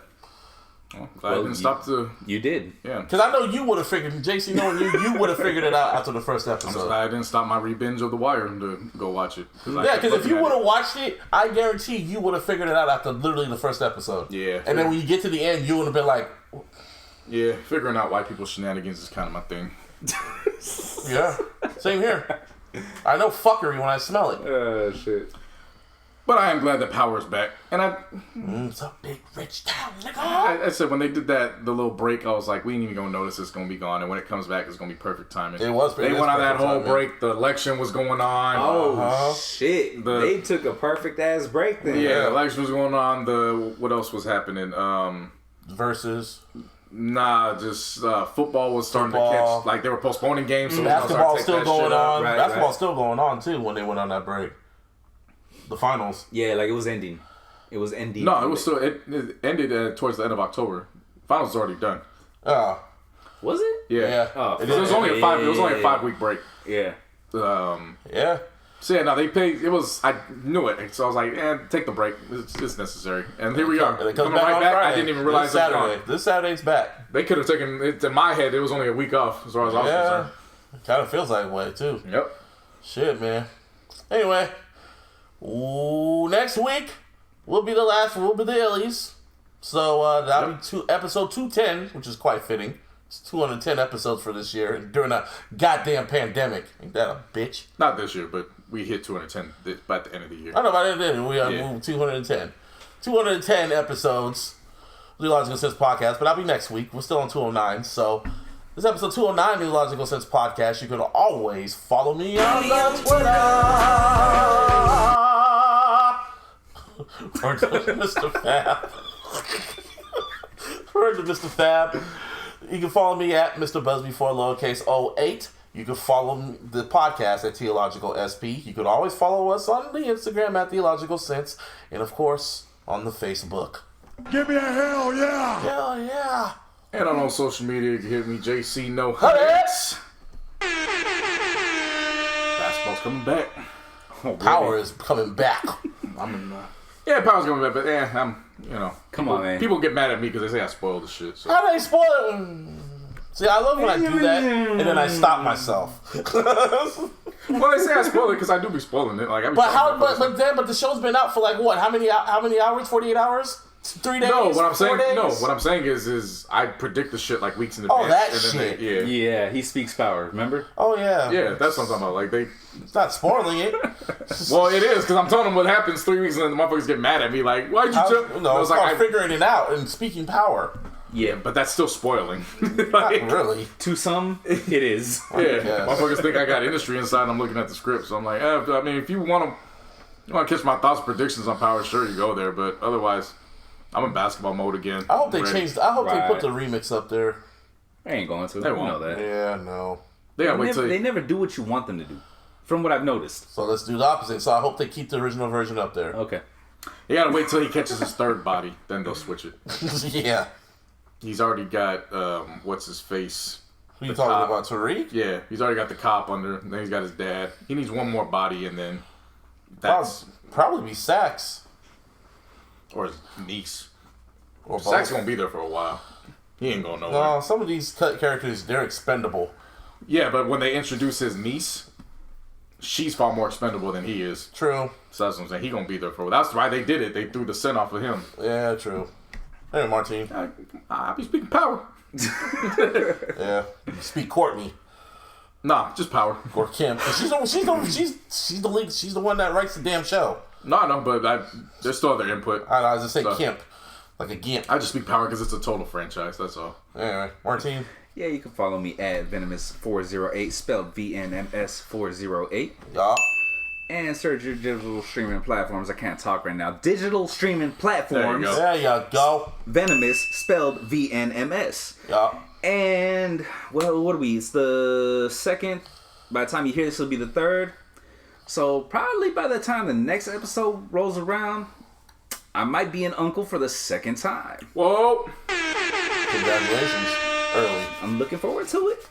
Hey, happy birthday, Jay-Z. Happy birthday, Jay-Z. Well, the time this episode is like this Friday will be his birthday, so just want to say that. Be 51, God willing. Anyway, we are out. Be safe, people. Wear a mask. Peace. Peace.